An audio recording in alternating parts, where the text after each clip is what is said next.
Dr. Eric Kelly III and a host of phenomenal speakers from all around the globe for this 7-day virtual event that you don't want to miss. The mission of the Black Business Expo is to raise scholarship money from kids all the way from high school all the way from college. The Black Business Olympics is one of the largest Black business showcases in the world. It is an opportunity for businesses and companies to showcase their businesses globally. We are going to be giving away laptops up to $5,000 away to students. Again, I'm Olivia Appleberry, the founder of 2 Cents Finance and one of the speakers for the expo. I am so excited to see you there. For more info, go to www.blackbusinessexpousa.com or call 919-308-9090 and hope to see you there. I am Black Business. From the moment I wake until the time I sleep. Yes, I am Black Business. I am Black Business. Tell me, are you Black Business? I am Black Business. Do you support Black businesses? Listen, I support Black business because I am Black Business. Black Business Expo, one of the largest business showcases in the history of Black business in the world. The world. Sign up today at www.blackbusinessexpousa.com or call 919-308-9090. I am Black Business. I am Black Business. From the moment I wake until the time I sleep, I am Black Business. I am Black Business. Are you Black Business? I am Black Business. Do you support Black businesses? I support Black business because I am Black Business. Black Business Expo, one of the largest business showcases in the history of Black America in North Carolina. Sign up today at www.blackbusinessexpousa.com or call 919-380-9090. I am Black Business. I am Black Business. From the moment I wake until the time I sleep, I am Black Business. I am Black Business. Are you Black Business? I am Black Business. Do you support Black businesses? I support Black business because I am Black Business. Black Business Expo, one of the largest business showcases in the history of Black America in North Carolina. Sign up today at www.blackbusinessexpousa.com or call 919-380-9090. I am Black Business. I am Black Business. From the moment I wake until the time I sleep, I am Black business. I am Black business. Are you Black business? I am Black business. Do you support Black businesses? I support Black business because I am Black business. Black Business Expo, one of the largest business showcases in the history of Black America in North Carolina. Sign up today at www.blackbusinessexpousa.com or call 919-380-9090. I am Black business. I am Black business.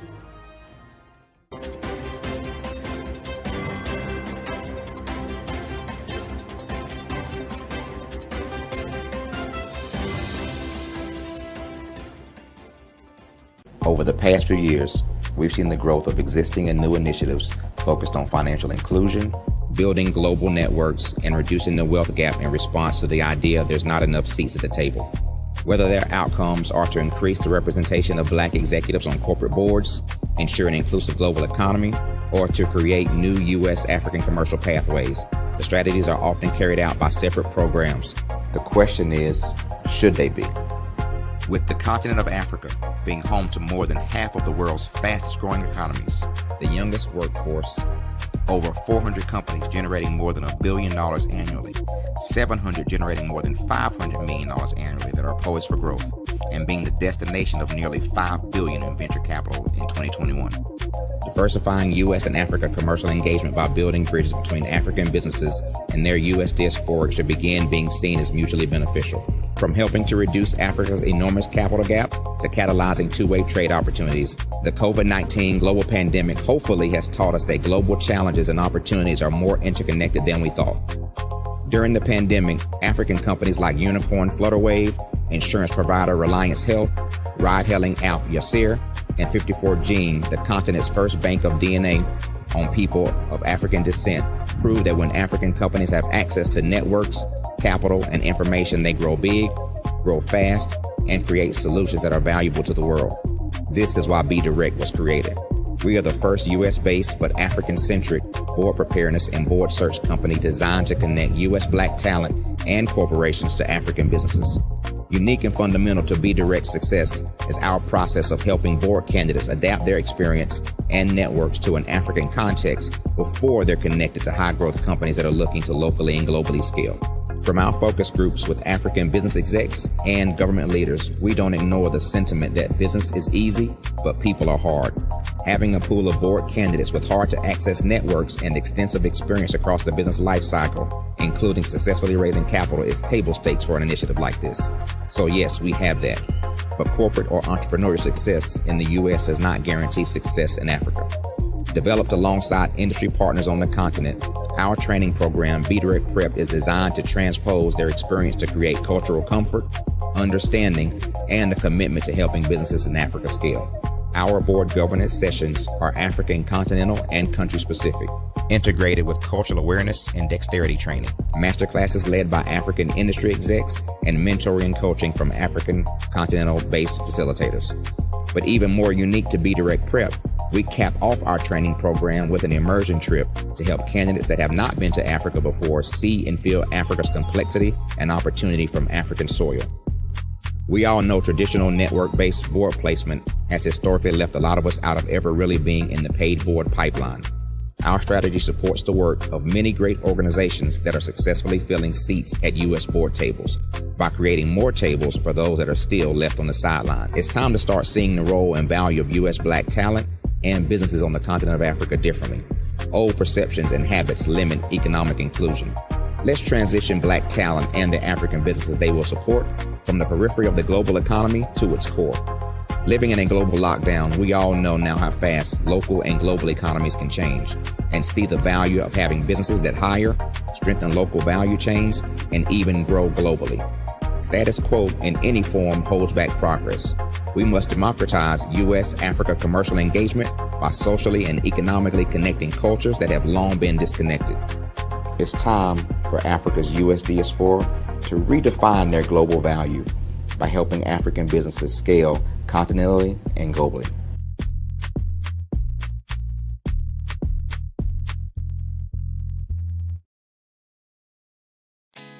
Did you know women represent just 3% of Fortune 500 CEOs and less than 15% of corporate executives at top companies worldwide?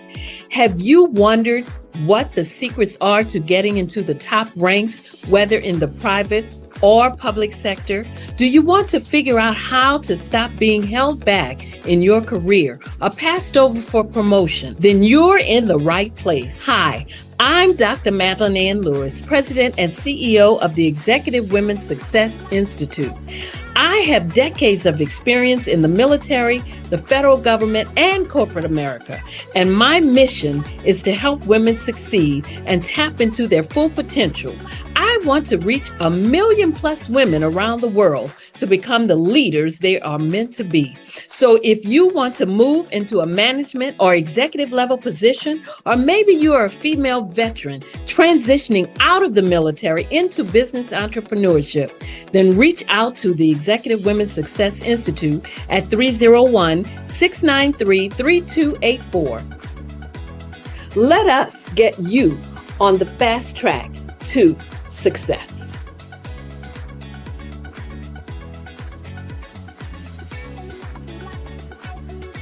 I'm Ramon Ray, founder of Smart Hustle Magazine and smallbiztechnology.com.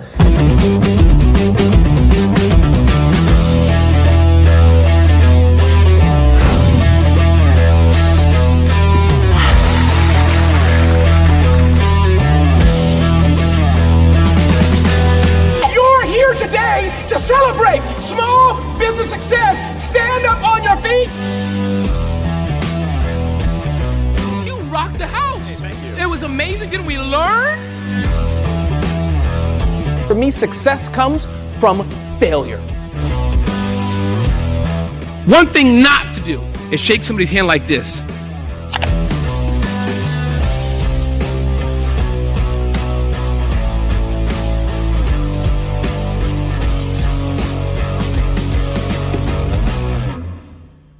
Phenomenal Tanya T. Wise, who is here from the great state of Maryland. Tanya, welcome and thank you for being with us today. Can you indulge our audience a little bit and tell them just a little bit more about who you are and what it is that you do? Well, I love being able to talk to people and have a magnetic attitude, being able to just show them. So I always like to say, level up is Coach at Tanya T. Wise here.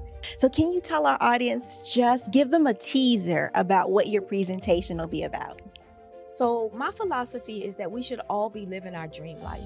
So tomorrow I'm going to talk about how you start living your dream life. What are some of the things that you thought about in your childhood that you just kind of let go and dormant? Wow. And I want to reignite that and just give you some pointers and some tips, some tools, some strategies to be able to start living your best life now. And guess what, Rhonda?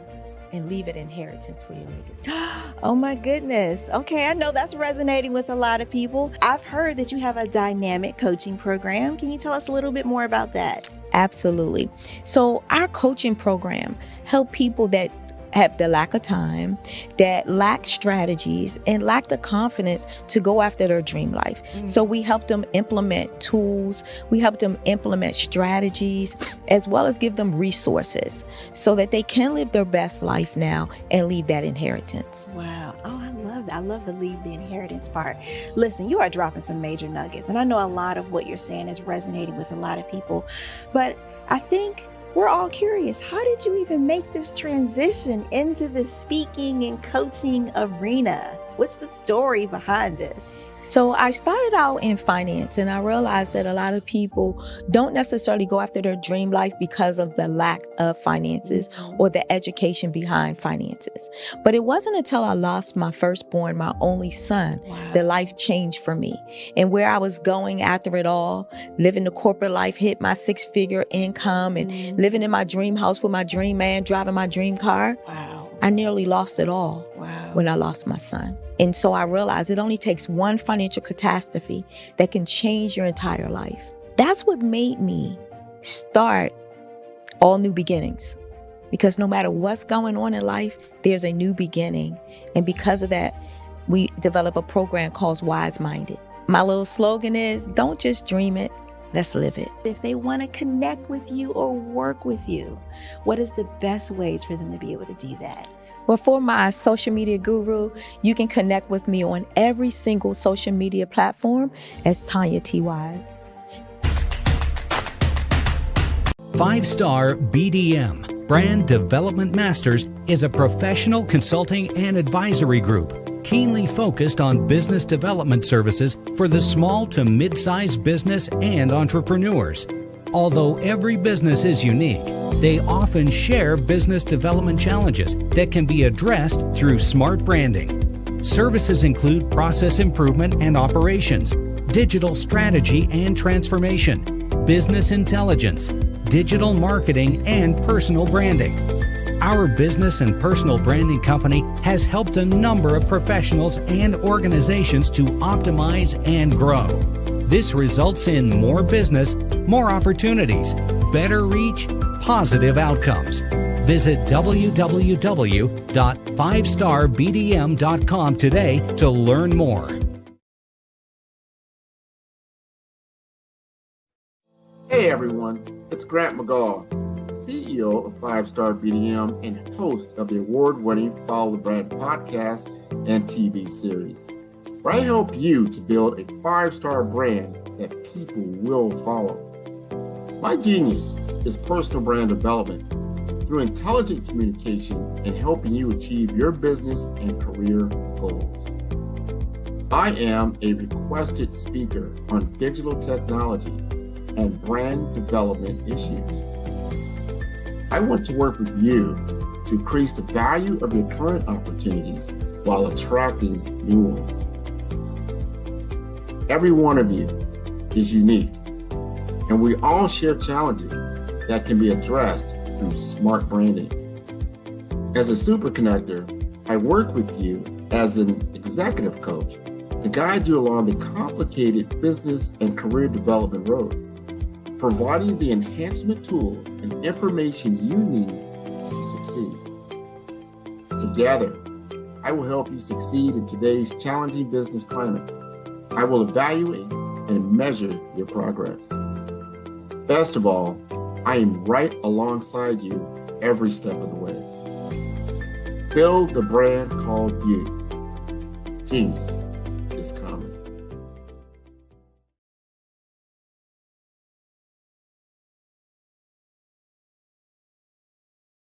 Art to me is a creative expression of something from nothing. You know, it explodes onto the canvas, or it explodes on in my work. One of the things that I try to do more than anything is I try to just give the lines and the movements and emotions and expressions into what I do. Art really means to me a chance to express how I feel deep down inside. Most of my art begins as a thought that I might have, you know, whether it's sports, whether it's history, whether it's a woman or a man. It pretty much starts as an idea of thought before I get into the actual image of what I'm going to draw. I do a lot of historical pieces. I was a history minor in college, and I love to do history pieces. And a lot of times I'm thinking about history, and then I try to make that history impact you as you look at it. That's one of the reasons I do pictures so large. People ask me, why do I do the pictures so big? And I tell them, I want the piece to impact them as they're looking at it. To kind of dominate them, dominate their space. And most of my pieces I try to do off page. I don't try to do anything that's going to be in those four corners or in a square. And I want your imagination to be a part of the piece that you're looking at.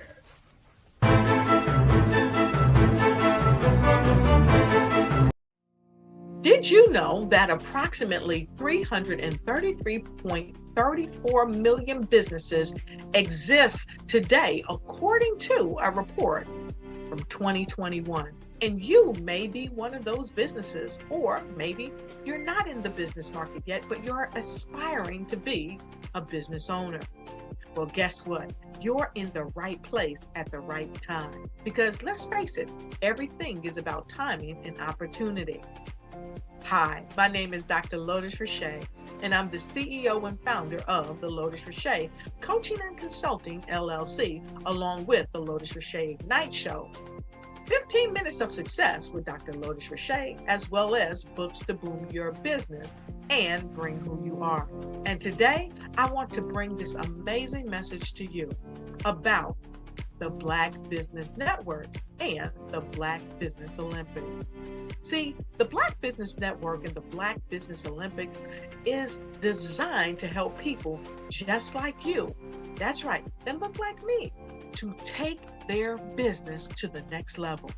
Not just in your front yard or your backyard, but globally. The Black Business Network and Black Business Olympics is designed not to just help you survive, but to help you thrive. So join us today as we come together with businesses all around the world to support our students, our children, our young teens, our young entrepreneurs. What we do is we come together to help raise funds for students who are aspiring to be business entrepreneurs, who are aspiring and who are thriving in college. We endow them with a wonderful opportunity to gain scholarship of either a laptop or several thousands of dollars. And we invite you to help be a contributor to this amazing opportunity to help someone that looks just like you. So join us today at our website and let us connect with you and help you ignite and take flight in every area of your life on the Black Business Network and the Black Business Olympics. I'll see you on the other side.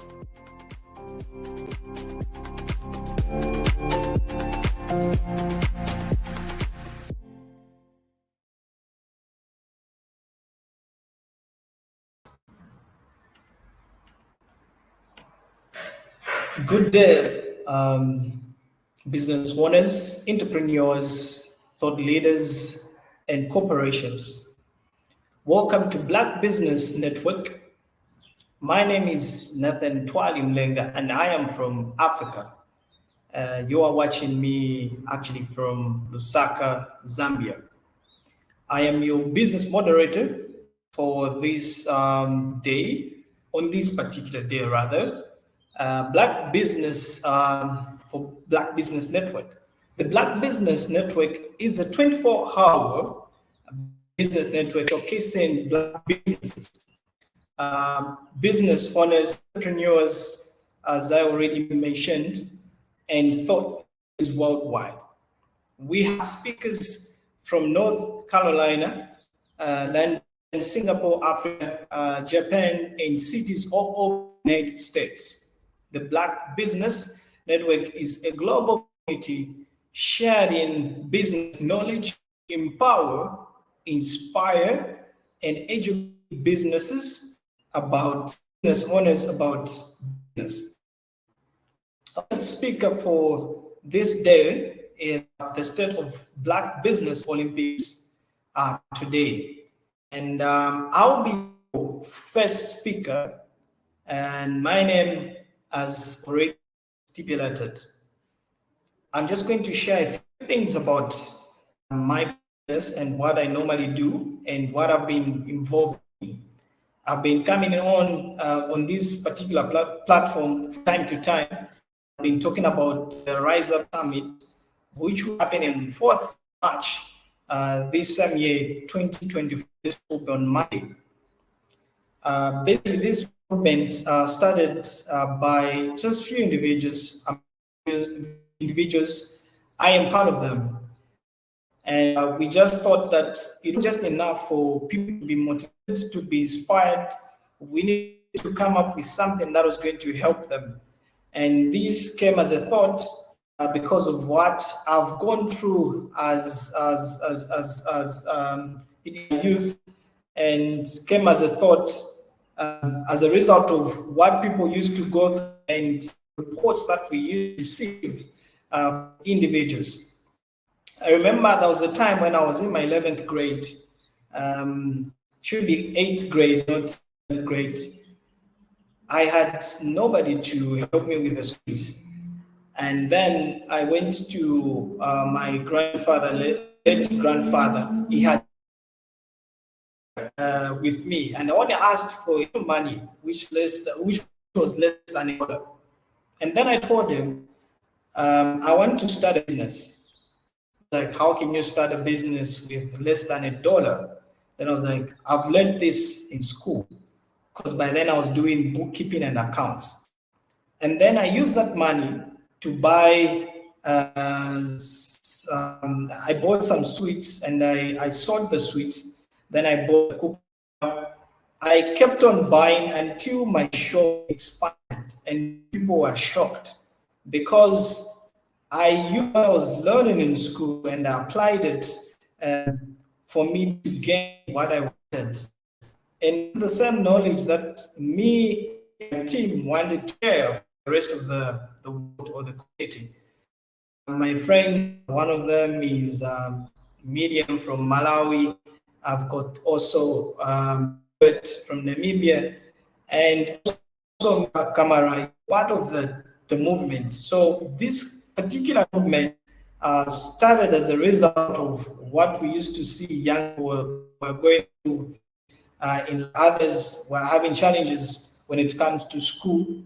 Others were having challenges when it comes to just for them to live up to the standards. So we agreed and said to ourselves, we have to start something, a movement, because what we normally used to see from the traditional inspirational talks or motivational talks or shows is where people would go and attend those shows without even being given anything. On top of that, they will pay the monies for the tickets for them to be allowed to enter the shows. There's nothing wrong with that. But actually what we wanted to do was to do the exact opposite of what most people do. So if people come to us, we'll give them ideas. And if at all we have enough monies in our coffers, we'll help them to do, like for those who are having startup businesses, we'll help them to start their business as long as they present or they pitch their ideas to us. So for example, the one that we'll be having on Monday, the Rise Up Summit, the one is called Rise Up because we want people to rise above challenges, to rise above whatever it is that they're going through in life. So talking of challenges, just like I've already mentioned, in Africa, many people think of Africa as a place where, there's poverty, there's this. Actually, there are a lot of opportunities here. And if people were to come and invest back in Africa, that can be a greater opportunity because we already have technology here. I'm using technology. I'm able to communicate with the rest of the world because of technology. And someone thought about it that they needed to rise above challenges. They identified issues, and those same issues, they turned them into capital. So even as it's not that we want to make money for us to keep things going. Yes, of course, the organizations will need money for it to run, but all these things will be done as a result of people that will be coming in, at least to help us in one or two things. And again, we have our objectives as an organization. Sorry, I didn't make mention of when it started. I just mentioned the people that are involved. So I am the co-founder with my friend Medium, who's from Malawi. She'll be in Zambia. She'll be landing in Zambia this coming Saturday. Our objectives, because this particular organization started in 2019. And that's when we thought of the idea. We shared the idea with the rest of the people, and then they bought into the idea. And as I'm speaking right now, we have people that have come on board because they've seen the vision that we have. We have organizations such as Swala Pilu, which means that hold your heart, and they're into mental health. So they sponsors, they had to sponsor us. They printed out the banner for us, and they also provided some refreshments for the people that will be coming, because for the venue, we were sponsored by the U.S. Embassy. And I'm glad to mention the U.S. Embassy, because they're the ones who provided the venue for us for free. So there was no need for people to pay for them to come and listen to the speakers that will be speaking. And so coming to objectives of the organization, one of the objectives that we have is to empower women. Coming to think of it, women are the most vulnerable in the community. You find that most ladies are vulnerable not only to their predecessors, not only to their relatives, but in the workplaces, ladies are found to be vulnerable. The patriarchal system has continued, but we haven't neglected the boy child as well. We also want to empower the boy child, because the world has forgotten the aspect of taking care of the boy child. Boys are not taught to say, you can cry, it's normal to cry. For boys, they are taught to say, as a man, you don't have to cry. Whatever goes through, whatever is going on in your life, you just have to move on. But that's not the real thing. When things are hard, people have to cry. That's normal. No wonder we find people committing suicide. No wonder this Swalapidu organization is coming in as a result of trying to curbing issues that has to do with suicide or suicide. So we are working hand in hand with them, at least to empower women and also to empower boys, to tell them that actually it's normal for a man or for a boy to cry, and also to talk to someone, because most men don't share their personal griefs. They would rather die without telling or informing anyone to say this is what they were going through. So this is basically what we normally do. That's one of the objectives that we have, that is to empower women. So which means that if we have enough monies from the donors, the people that are willing to donate or to help us with the movement on how we can run things, the doors are open. So we are there to support. It's not only in Zambia that we're doing this, also in Malawi, in Namibia, South Africa, Ghana, and we have a few individuals that have jumped on board. So in order for us to empower women, we need resources, and one of the resources is money. We need money. We also need human resource, where we can be sending people who are able to identify those individuals that are willing to bring change. We need, because there are a lot of women out there, they've got ideas, but they don't have capital. We understand that the world is faced with, is faced with a lot of challenges.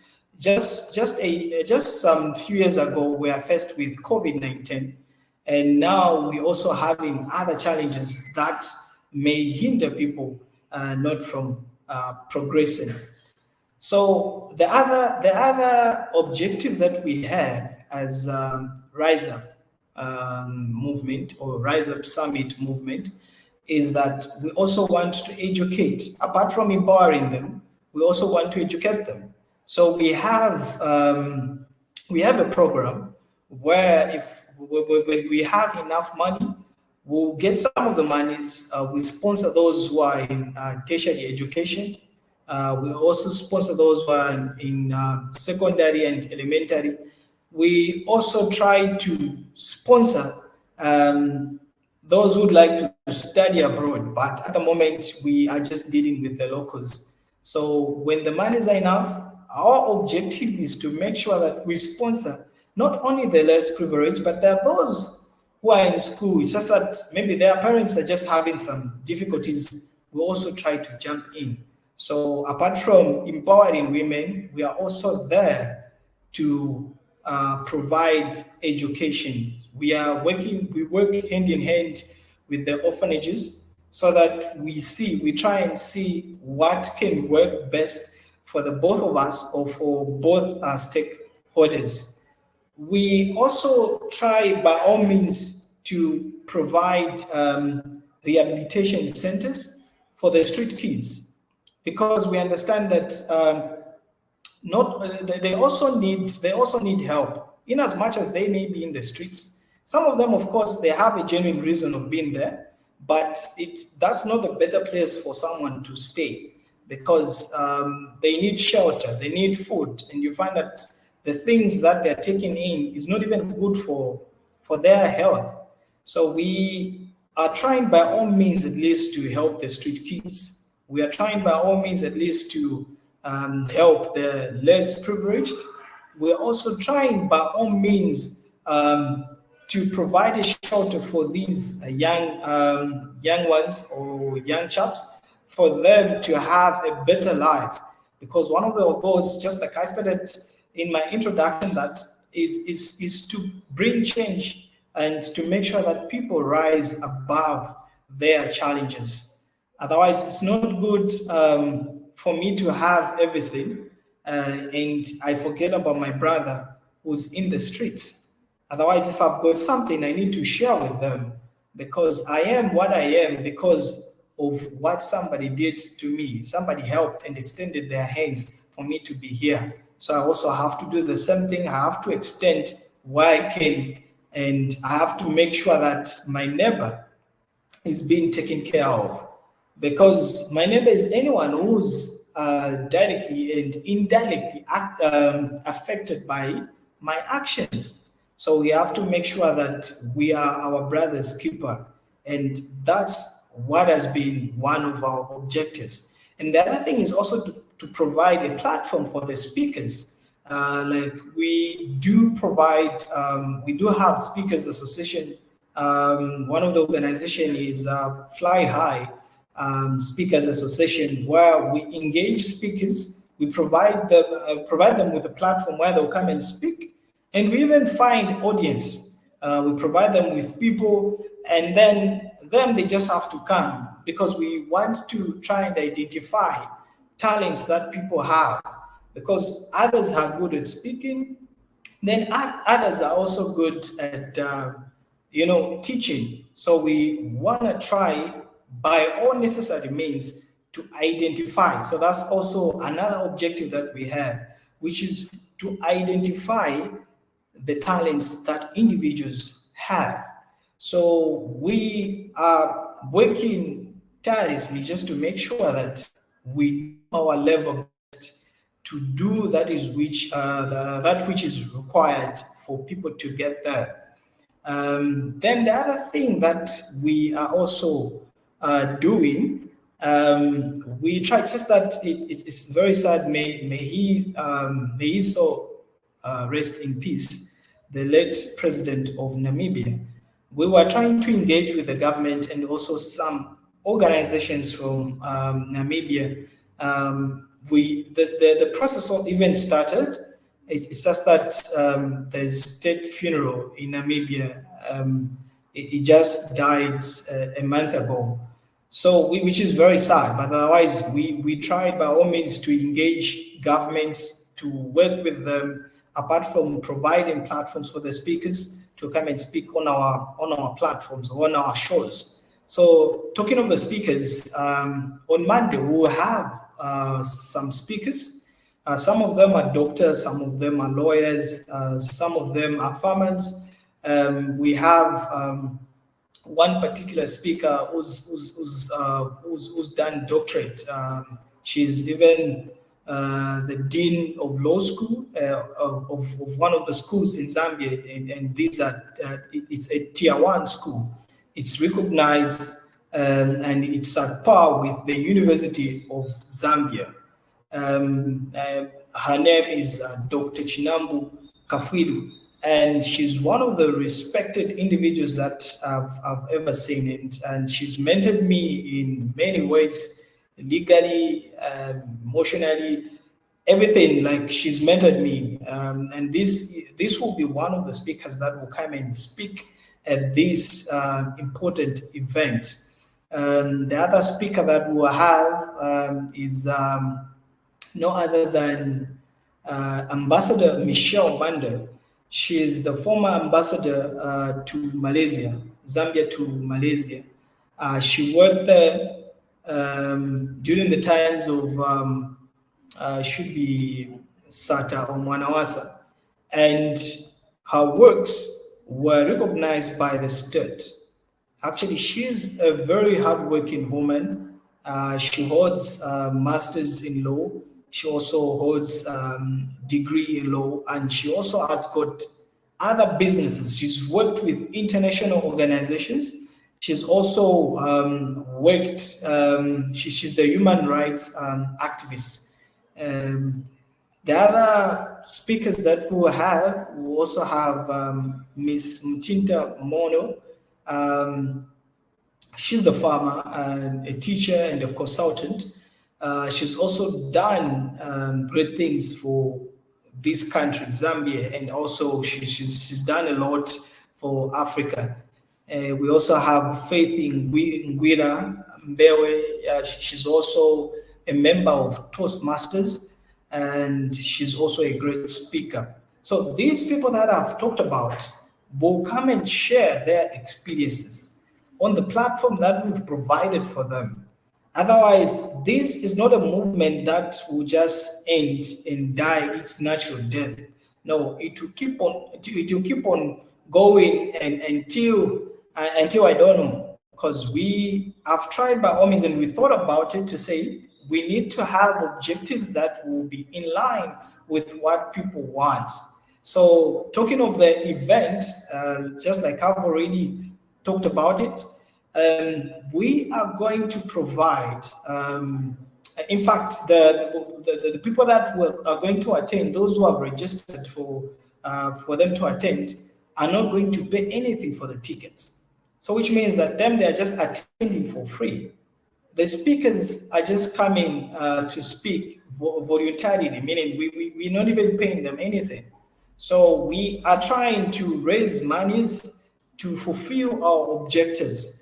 All we are calling upon is for people who are willing to come and buy into the same idea. If at all they can come and share what we have, if at all they can come and add a few things apart from the objectives that we have. Otherwise, we have a lot of objectives, a good number of them, but I thought of sharing these few objectives. Apart from Rise Up Summit, apart from what I've talked about, we also planned that we'll start engaging individuals, like talking to them, maybe giving them loans, whereby if the business is quite big and the person is doing fine, we can at least give them capital, and then they'll start paying back a little bit, because we are not profit making. We are there to empower and help individuals. The monies that will be coming back to our coffers, we'll try and help the less privileged. We'll try and pay school fees for that particular student who's looking for monies. Otherwise, in our organization, we do not discriminate. We do not segregate. We look at everyone to be equal. And I may be the founder or the co-founder of Rise Up Summit movement, but I do not look at myself to, I do not look at myself to be one of the founders. So we basically trying to provide platform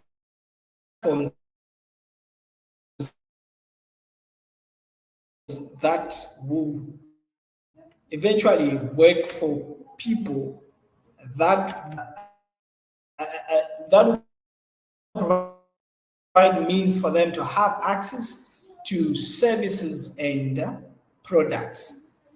And the other thing that I think one important aspect that I almost forgot with the government of the day, in that we want to start providing workshops for the people, for the men in uniform, working hand in hand with the Swalapilo organization, where we can go and try and talk about mental health. When I lost a friend of mine, it pained me because she was my closest friend, and she committed suicide, and nobody knew what happened to her, because mental health is a very serious issue, and many people don't even talk about it. No wonder we even trying to to also help the boy child, not to neglect the boy child, because most people have neglected the boy child. They are just talking about the girl child. Even the boy child also needs our help. They also need to be, to be treated as human beings. You find that most most of boys are neglected, and they're not being looked at because most people feel like they are men and they can deal with their own issues.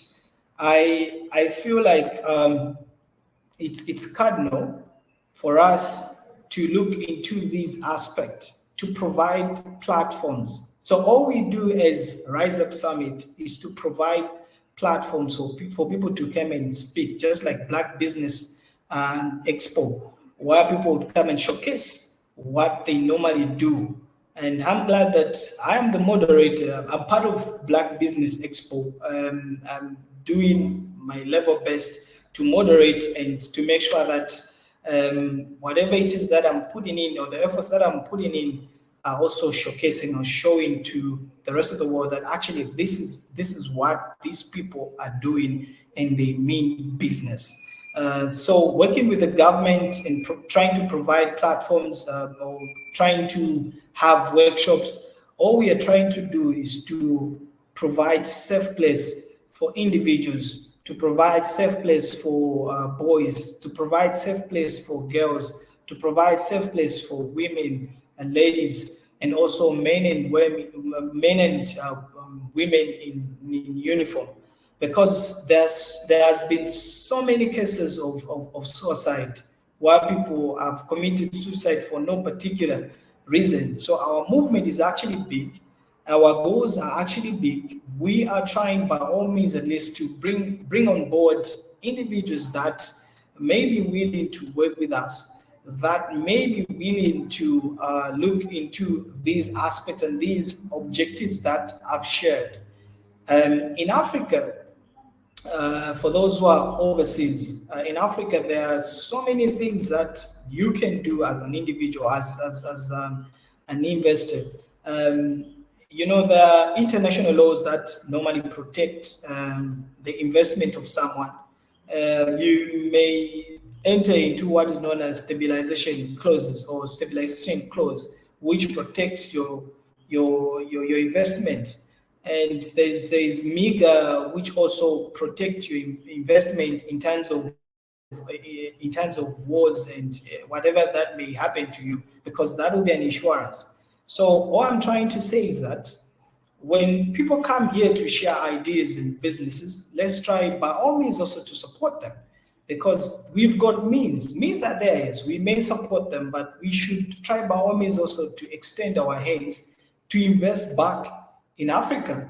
There are so many places that you can invest in. You can invest in education, you can invest in mines, you can invest in, there's so many things that people can do in order for them to secure their monies. Maybe just to talk about the team that is managing Swalapilu, because I've talked much about Rise Up Summit movement. So for Swalapilu, we have the founder, goes by the name of Mary Kufanga. She's the one who came up with the initiative, because she thought about it. She was like, many people are dying and no one is talking about it. Of course, others were just thinking about it, but they were not acting on it, because the world is in need of men who are action-oriented. We need to act. Whenever we've identified an issue, we need to act. No wonder we are seeing billionaires of nowadays like Mark Zuckerberg, and also the other big guys who have made it in life. These guys, they identified a problem and then they came up with a solution. So whenever we are trying to work out something, we should also try by all means to find solutions to those problems, because these problems will always be there, and we'll always have the needy amongst ourselves. For me to be here, just like I've already stated and alluded to, it's because someone extended their hand. They saw that this young boy has got potential and he may change the world at some point. So these some people came through and they helped me to be where I am. So whatever it is that we may have, we have potential. We have something to give to the world or to the universe. It may not be in Zambia, it may be in the United States, it may be in Singapore, it may be in China. So we may bring change, and change starts with me, and change starts with you, the one who's watching or the viewers. If you have identified an issue in your community, try to find a solution and apply that particular solution to that particular problem. Even me, for me to come up with this particular movement, because I thought about it, and it's because of what I went through. I'm action oriented. Whenever I said that I'll do this, I'll definitely do that, because I've wired my mind to think in such a manner that whenever I come up with a plan, or whenever I come up with an idea, I need to work towards that idea, because and that's what I was taught by my grandma, that you can make a difference provided you know the direction. So change will always start with us. If we do not work towards this, there will be no change. And if we keep on complaining, we'll just keep on draining ourselves. So we have to make sure that we do our due diligence. We provide the things that are needed for those who may need them, because there are people who have got things that they don't even need. Maybe there's somebody there in China, there's someone there in the United States, there's someone there in Africa or in Singapore who may need those services. So actually, I've seen quite a number of business owners on this platform who have done tremendous works, and others have done things that have even changed the lives of people.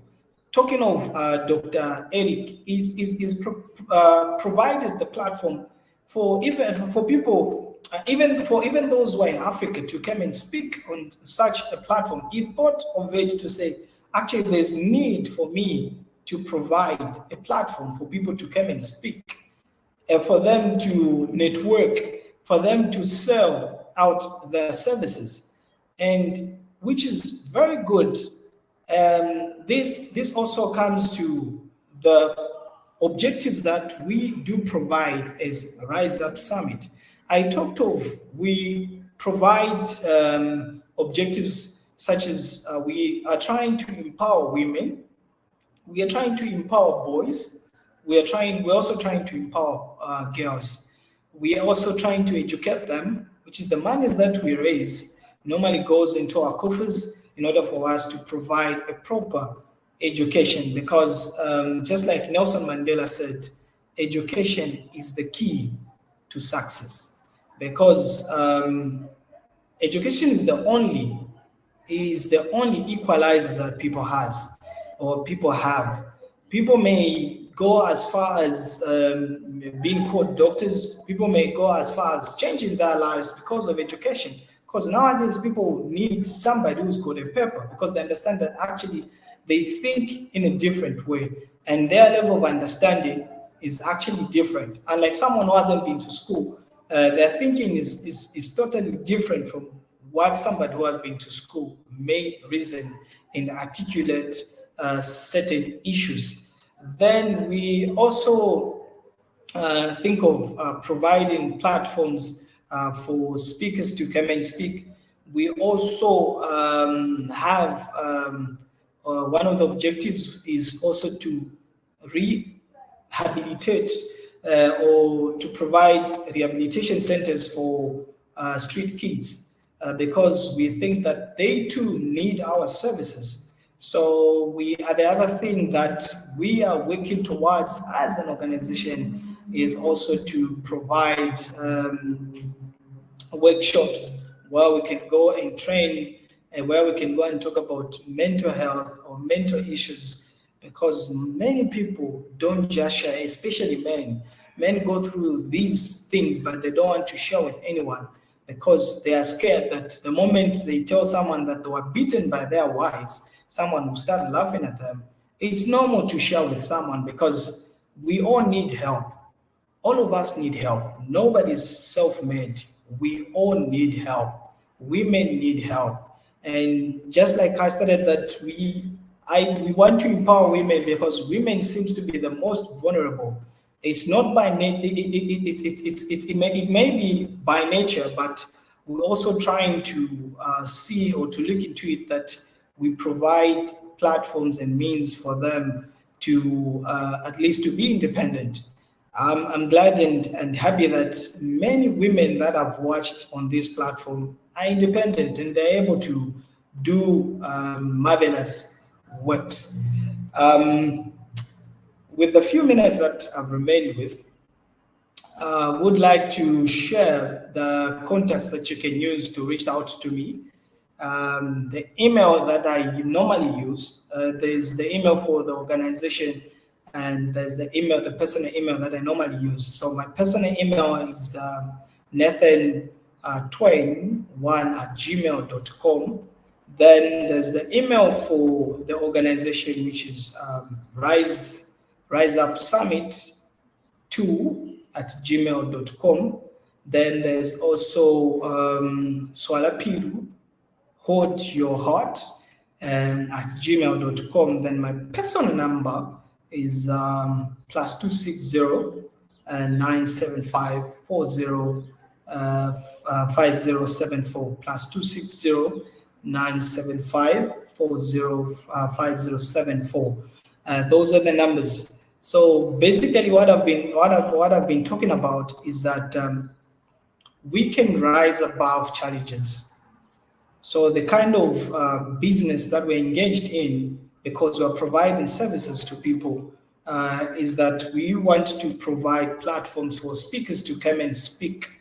We want to provide shelter for the street kids. We are also trying to provide education for the less privileged. So whatever money that we raise, even the monies that we raise from the fundraising that we'll be raising from the things that the articles that we'll be selling, such as the t-shirts, the hoodies, the cups, the caps, those monies will go directly into the coffers, and they will serve the purpose that they are intended to serve. Otherwise, it's been a prompt pleasure for me to speak here as the first speaker. I will see you on the other side. My name is Nathan Twali Mlenga from Lusaka, Zambia. Thank you.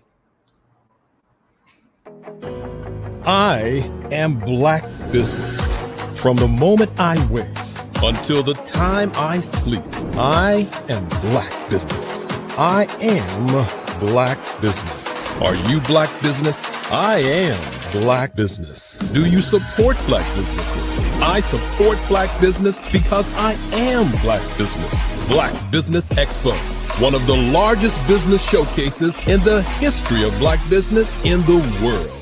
Sign up today at www.blackbusinessexpousa.com or call 919-308-9090. I am Black Business.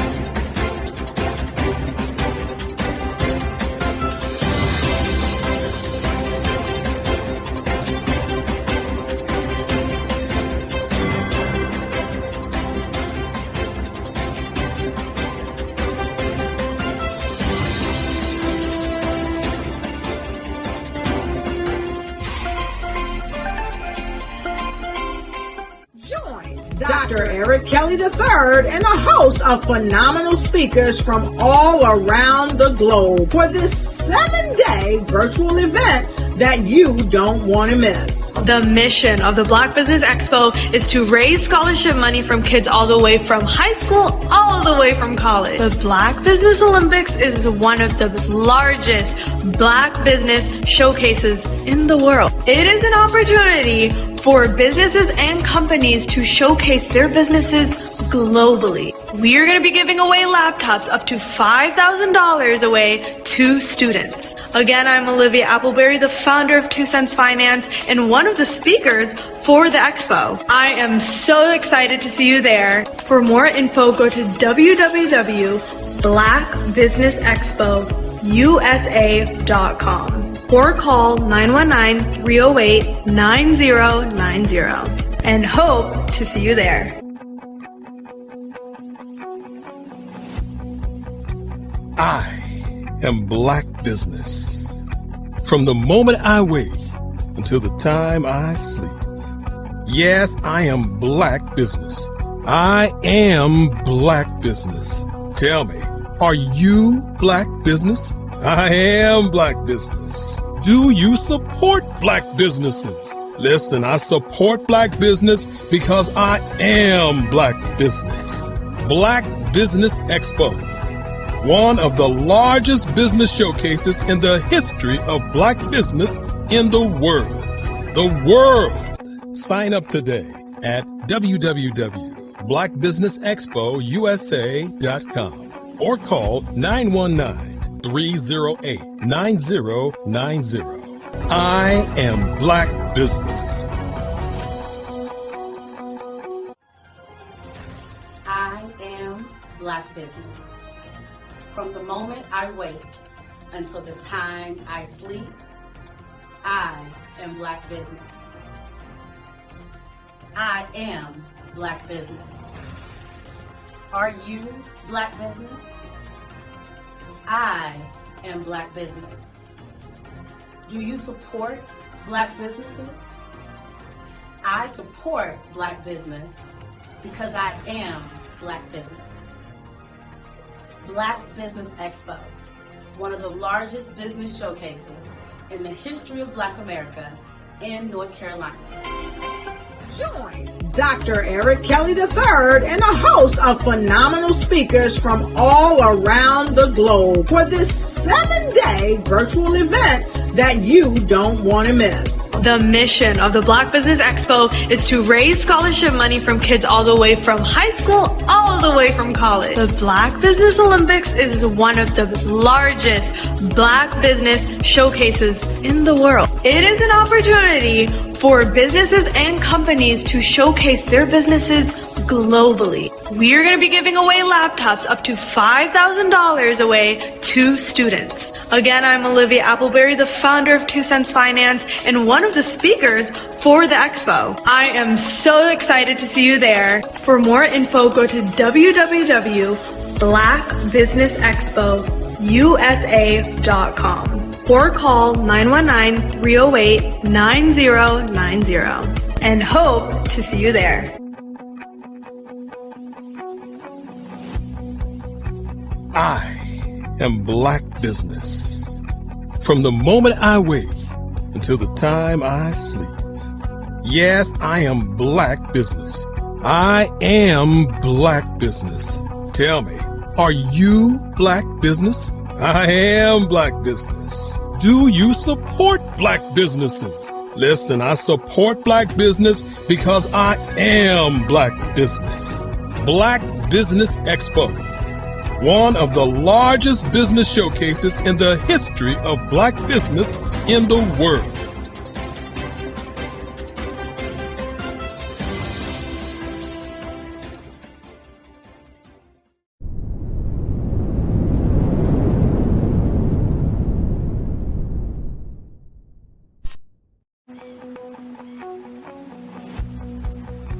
I am Black Business. From the moment I wake until the time I sleep. Yes, I am Black Business. I am Black Business. Tell me, Are you Black business? I am Black business. Do you support Black businesses? Listen, I support Black business because I am Black business. Black Business Expo, one of the largest business showcases in the history of Black business in the world. The world! Sign up today at www.blackbusinessexpousa.com or call 919-308-9090. I am Black business.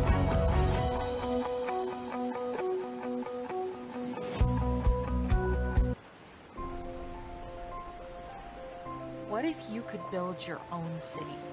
A place where every child can find nurturing people to help them achieve their full potential. A place where every adult can access job training support, where health education is abundant, where social justice ruled the land.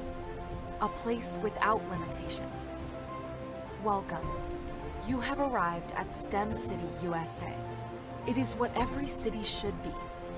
A safe and trusted community where you find people and resources to help you become everything you are and beyond.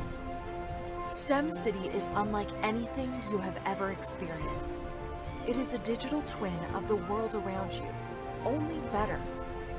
STEM City is about energy and soul renewal. It is more than a digital world. You can almost feel the power of live cultural events, music, and theater. STEM City promises a better future for children, with caring mentors and hands-on activities, with dedicated tutors to support our youth. STEM City is your passport to a healthy lifestyle, with weekly events addressing our community's many issues. STEM City is your financial well-being, with helpful information on wealth management, career advancement, job training, and so much more.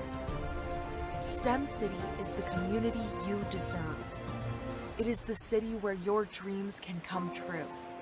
STEM City USA, a place in the sky that is accessible to all who reach for the stars.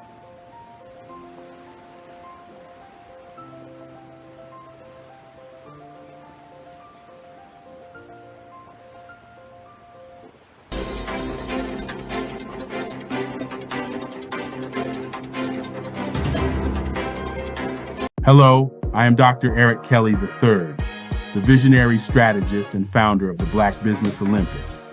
I invite you to showcase your Black-owned businesses on the Black Business Network global stage.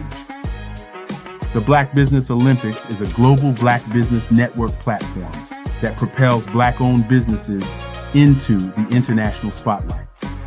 By showcasing your business on the Black Business Olympics platform, you can reach a worldwide audience of potential customers, partners, and investors. You can also establish yourself as a thought leader, an expert in your field, attract lucrative partnerships, and more speaking engagements. In addition, the Black Business Olympics platform provides a valuable opportunity to connect and collaborate with like-minded entrepreneurs and business professionals from around the world. This can lead to new business opportunities, ideas, and relationships. Finally, by sharing your story and expertise on the Black Business Olympics platform, you can inspire and empower others. This is a powerful way to make a positive impact on the world and leave a lasting legacy. If you are a Black-owned business owner, I encourage you to seize the opportunity to showcase your business on the Black Business Olympics platform.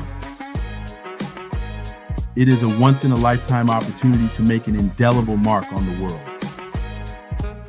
Be one of the 1,000 visionary entrepreneurs who are changing students' lives, shaping industries, and leaving an unforgettable legacy for their families. Unleash your voice on our global stage and watch your business thrive. Black Business Olympics is one of the largest Black business showcases in the history of Black business in the world. Yes, the entire world. Just give me a call today at 919-308-9090.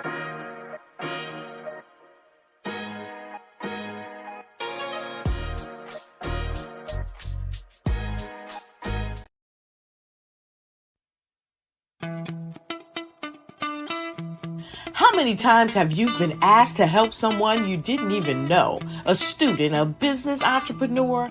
Or did you ever even ask, where did they end up? That business, that friend, that entrepreneur.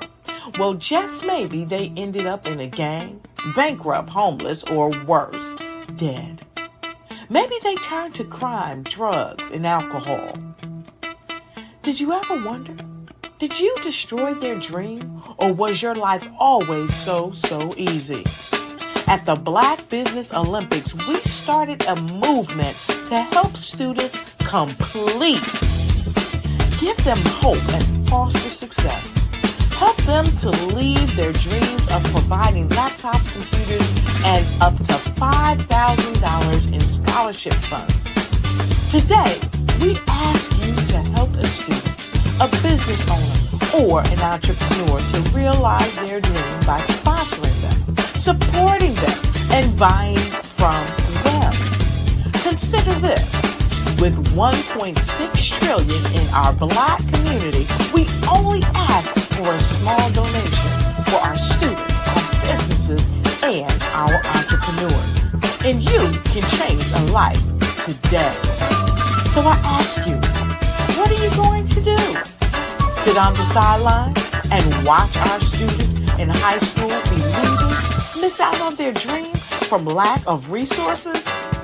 Or are you going to donate to the movement and change their future and yours as well? Give us a call today at 919-308-9090. Change their life by investing with action to the Black Business Olympic Fund. The Black Business Olympics, one of the largest business showcases of Black business in the history of the world.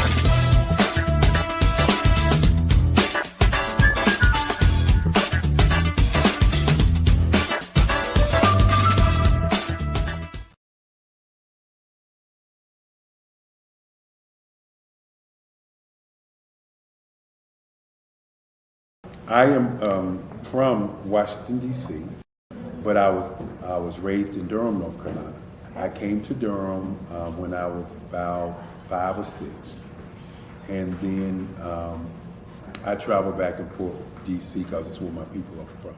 One of the unique things about my family is my mother, she's also an artist. She does quilting, and she does a lot of artistic things. And then my son, he draws with both hands, his right hand and his left hand like I do. So that's kind of a family trait. And then my other son, he's a videographer, and my daughter, she works, she's a regional vice president for Sunglass Lab. When you start out drawing and sketching, you want to continue to explore, you know, each avenue. I do pastels, I do pen and ink, I do painting, I do acrylics. I haven't done oils yet. But I try to do all facets of art. What I say to a lot of times to people is, you know, you can't put yourself in a box when you're an artist. You have to explore. And over the course of my life, I've tried to explore different mediums. I also do sculpture as well. I choose my subjects by the intensity that they have in their faces, or the intensity that somebody is moving, because I do more than portrait drawings. I also do I do abstract, and then I do figurative drawing also. Well, what happened in this particular show is that I started out trying to come up with something that would be a little bit different than what everybody else is doing. So I was working on a Barack Obama show, and they wanted me to do some paintings of Barack. And so what I did was, because of the deadlines, I kind of did it kind of fast. And then I realized when I was doing it fast, I enjoyed it. And so then I started doing other pieces the same way, and I started to enjoy those pieces also. And so I came up with this particular style. And it's a style of lines and colors. And what's interesting is that when I was in college, I did a show called Lines, Colors, and I talked about the boldness of the blacks, the hotness of the whites, and this is how this has come about. later on in my life. And the colors comes from a lot of the entertainers that I work with, where they wear different colors. They don't wear, your plain reds or your whites. They wear different colors, and so that's also another piece of what's giving me the colors. The subtitle of this show is Faces That Speak Life. That's real critical. Faces that speak life. Each one of these pieces is a life source and a life energy that's being put on display for people that are looking at it. I always say in terms of my art, it's not important that I draw them. It's important what you get out of what I draw. I don't try to just draw it because you like it. People wanted me to do prints. I didn't do prints. People asked me to do different people, but the people that I choose are people that make a difference in the lives of people in the world. So the human landscape idea was, again, as I say, the lines represent your emotions, it represents your ideas, and it represents your journey as a human being. And that's why you get the different pieces and the different looks. And as you notice, I try not to do one look that looks alike another look. And that's what's the most important part of this show. Art to me is a creative expression of something from nothing. It explodes onto the canvas, or it explodes on in my work. One of the things that I try to do more than anything is I try to just give the lines and the movements and emotions and expressions into what I do. Art really means to me a chance to express how I feel deep down inside.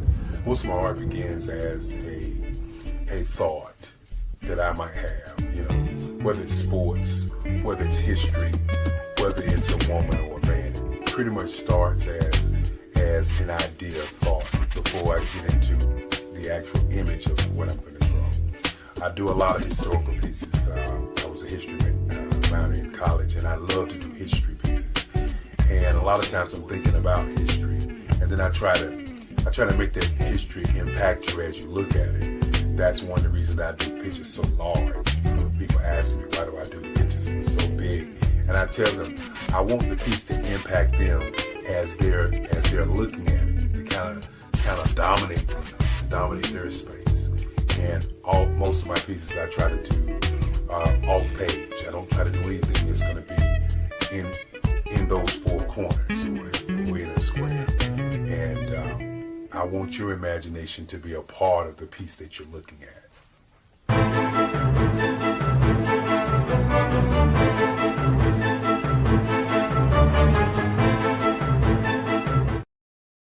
Art to me is a creative expression of something from nothing. It explodes onto the canvas, or it explodes on in my work. One of the things that I try to do more than anything is I try to just give the lines and the movements and emotions and expressions into what I do. Art really means to me a chance to express how I feel deep down inside. Most of my art begins as a thought that I might have, whether it's sports, whether it's history, whether it's a woman or a man. It pretty much starts as an idea of thought before I get into the actual image of what I'm going to draw. I do a lot of historical pieces. I was a history minor in college, and I love to do history pieces. And a lot of times I'm thinking about history, and then I try to make that history impact you as you look at it. That's one of the reasons I do pictures so large. People ask me, why do I do pictures so big? And I tell them, I want the piece to impact them as they're looking at it. To kind of dominate them, dominate their space. And most of my pieces I try to do off page. I don't try to do anything that's going to be in those four corners or in a square. And I want your imagination to be a part of the piece that you're looking at.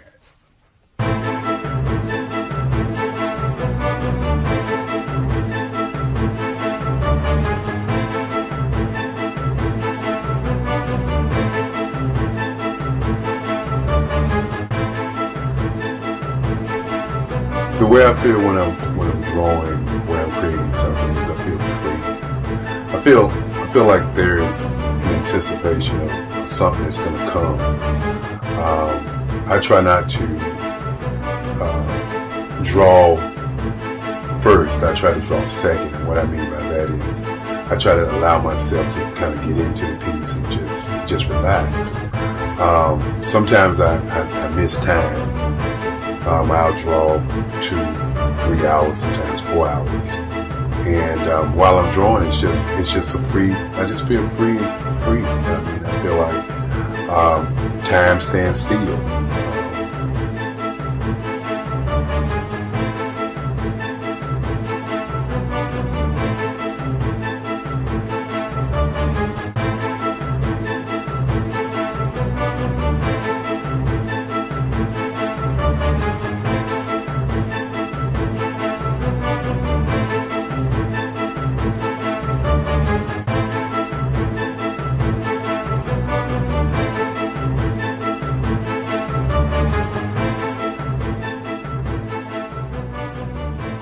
That's what it's all about in terms of the lines and the colors in my work, is to get an expression, to go deeper and past just what you see on the surface, but to go in and try to find an expression that everybody gets a different taste of what that expression is, whether it's anger or whether it's being happy or whether it's being, kind of calm or nonchalant.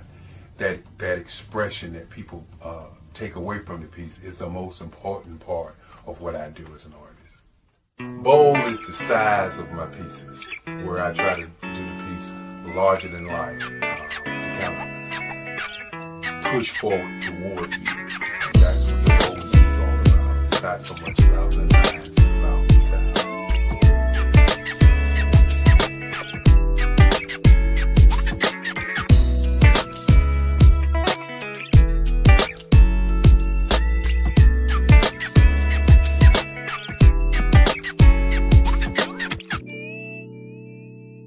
The Face of Change art show is inspired by my mother, but more importantly, it's a historical moment in time as the pieces depict different emotions and expressions of Barack Obama. The 44th president is indicative of the 44 pieces of art that I have done in this particular collection.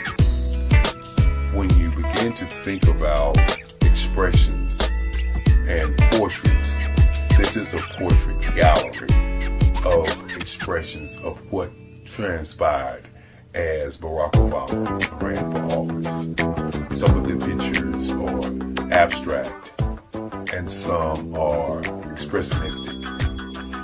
And I combined both of those forms of art to create this collection of art pieces.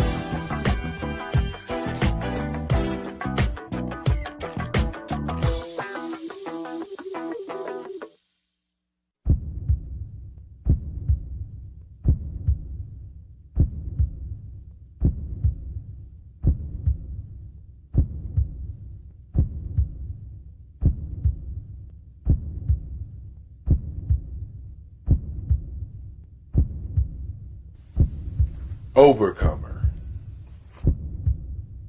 brilliant, ambitious, motivated, awesome. Obama.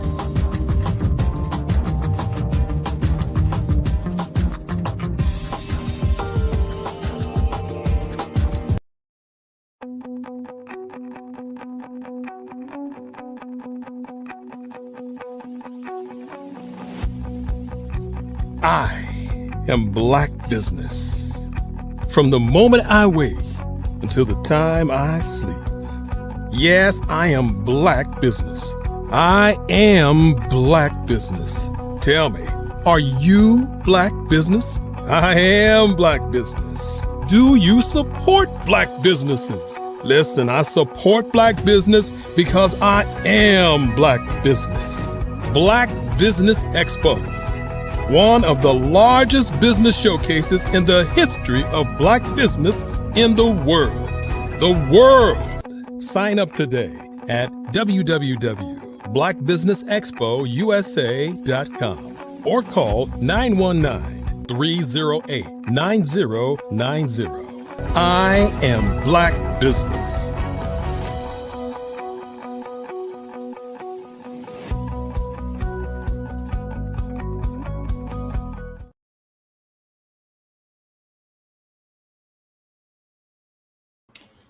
Hello, welcome back. Good day, business owners, entrepreneurs, thought leaders, and corporations. Welcome to Black Business Network. My name is Nathan Twali Mlenga. I am your host, moderator for the day, and you're watching me from Lusaka Studios. This is Black Business platform. I am your moderator for this particular day on Black Business Network.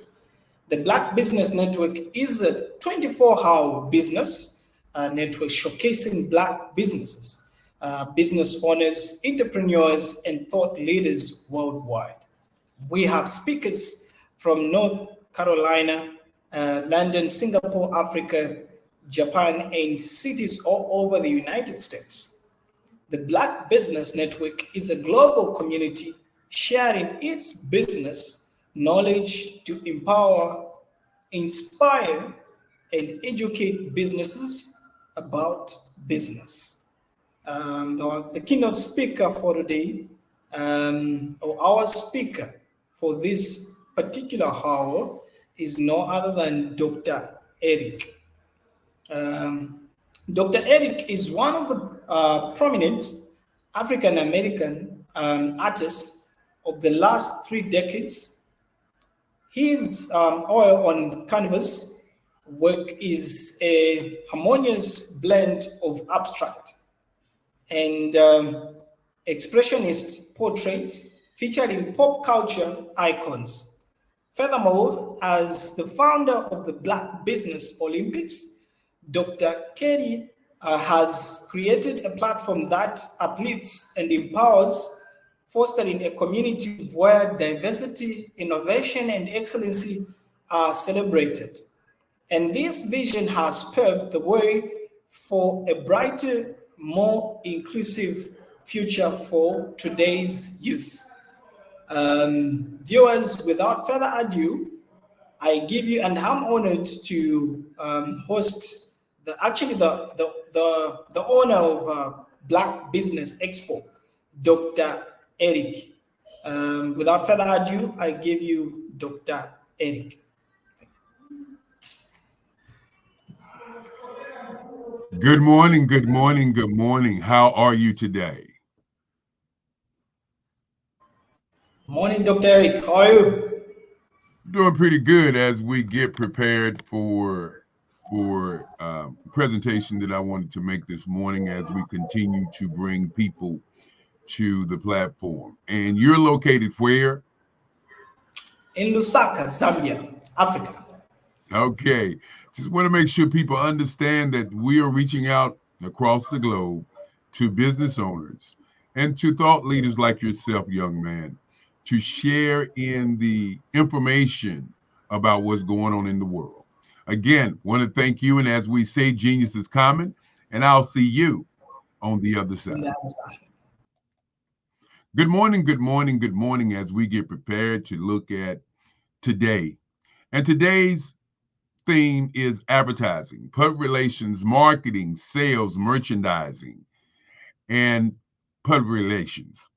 And what we shared with you before I came on were artworks by myself, artworks from the Eric Kelly III Museum. The Eric Kelly III Museum, which is planning a 9-nation tour to Africa.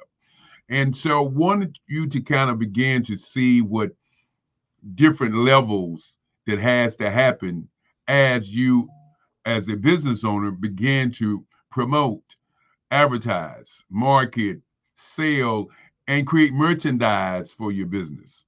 Let's just start out with the first one, which is PR, public relations. And what does public relations have to do with your business? Well, public relations is like the story, the truth story about what you're going to be doing. The main reason or the why story about what you're doing. Public relations is the piece that starts before people know about what you do or what you have or what kind of company you have. The PR is the public's persona of who you are and what you do. And so PR is so important in your company. As you watch the videos prior, you'll notice that the videos started out with talking about the museum, talking about the type of work, talked about the idea behind the work. And that's what your public relations is all about. Then, of course, next in line is your advertising. What are the bells and whistles of your company? You know, what does your company do? You know, it's tantamount to a car. When you buy a car or you hear about a car, you hear about that car in newspapers and magazines and in videos and commercials. That is the public relations part of your business. But then what are the bells and whistles about that car? You know, what are the bells and whistles about my art? And the bells and whistles about my art would definitely be as of course my phone would ring while I do my presentation. What are the bells and whistles about my art?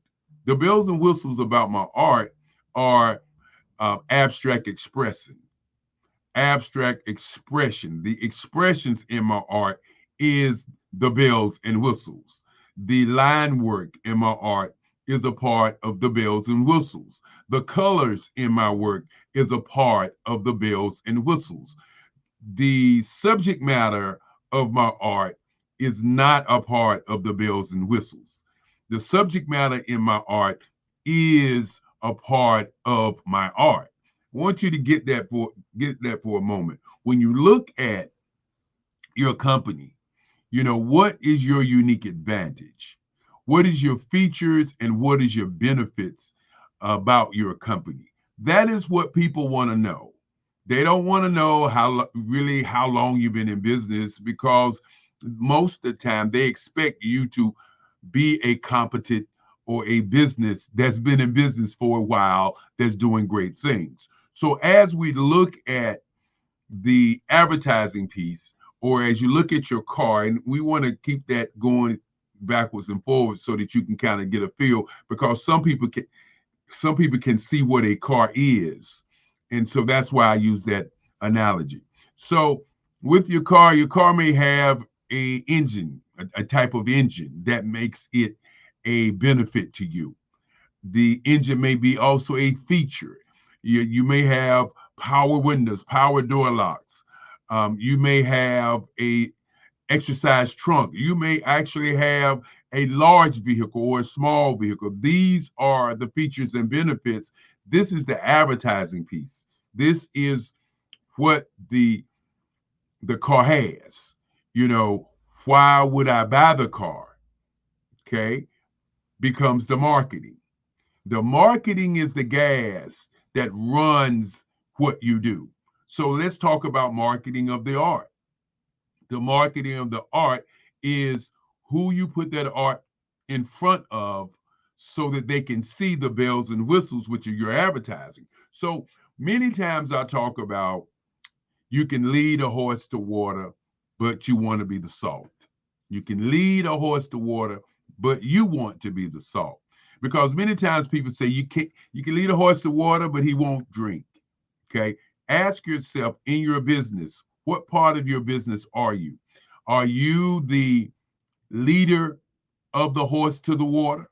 Are you the horse, which means you're the worker bee? Are you the horse that's coming to the water, or are you the person that's riding the horse, or the person that's following a follower? Okay. And then the last question is, are you the salt? And what I mean by the salt is that if in fact you have a horse that you've led to water, if you have a product or service that you've created and you put in the marketplace, if you put salt in the horse's mouth, he will drink the water. So are you the salt to your customer? Are you the salt to your client?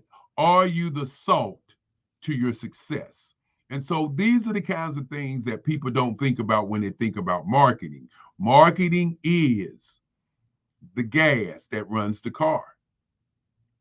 Now, today's theme also embodies sales. And we're going to talk a little bit about sales in the end. And then also today's themes embodies merchandise. And why merchandise is very important, because I submit to you that the merchandise that your company has or sells, whether it's t-shirts, hats, caps, ink pens, or whatever, are a part of your marketing mix. It's a part of your money mix, I should say, not marketing, but your money mix. So you got public relations that tells the story, that gets people to trust you. You got advertising that talks about the bells and whistles of what your company does. Then you have the marketing, and the marketing drives your product in front of your client. And your marketing is your salt. And then, of course, you got merchandising, which is also a part of your money mix. Let's talk about sales and why sales is so valuable. Sales is the lifeblood of your company. Many times people will start a company and they will say things like, well, I'm not good at sales. I don't like sales. Sales is just not what I do. And so what I want to submit to you this morning is that you must understand that you sell every time you open your mouth. You sell every time you put on the clothes that you wear. You sell every time that you walk into the room. So when you say you don't like sales, you have to also understand, then why do you dress the way you dress? Why do you talk the way that you talk? Why do you interact with people the way that you interact? All of this is sales. Now, understanding how to sell is altogether another situation. And let's go into the whole sales cycle, the sales piece this morning, and see if in fact that you can begin to see how sales is valuable and how sales is very important. The first part of sales is very important. And that first part of sales is understanding who your client or customer is. That title is called qualifying. And why is qualifying very important? Well, qualifying is important because you want to know whether or not you have a suspect, a prospect, or a buyer. How do you find out if you have a suspect, a prospect, or a buyer? The way that you find that out is by qualifying that client, by asking that client qualifying questions. If you're selling water products and you're talking to a person who does not need them, then you're explaining to them what you're selling. Qualifying your client is the very essence of sales. Before you even begin the sales cycle, qualifying that client is very important. And when you qualify that client, you must have 15 questions that you can ask about what your business does to that person so that you can find out whether or not you got a prospect, suspect, or a buyer. And what I mean by that is, many times we go into a conversation with a client or a conversation with an individual and we don't ask any questions. we don't qualify them. So we spend 2-3 hours working on proposing our product. You notice I chose my words kind of carefully there because sometimes people believe they're selling their product. No, you're proposing your product to someone. What I mean by that is you're discussing it, you're putting your vigor in, your energy in, you're talking about it with great zest, and the person that you're talking to is truly not interested. And you find yourself spending hours of your time doing that, and that is in lies the biggest challenge of your time.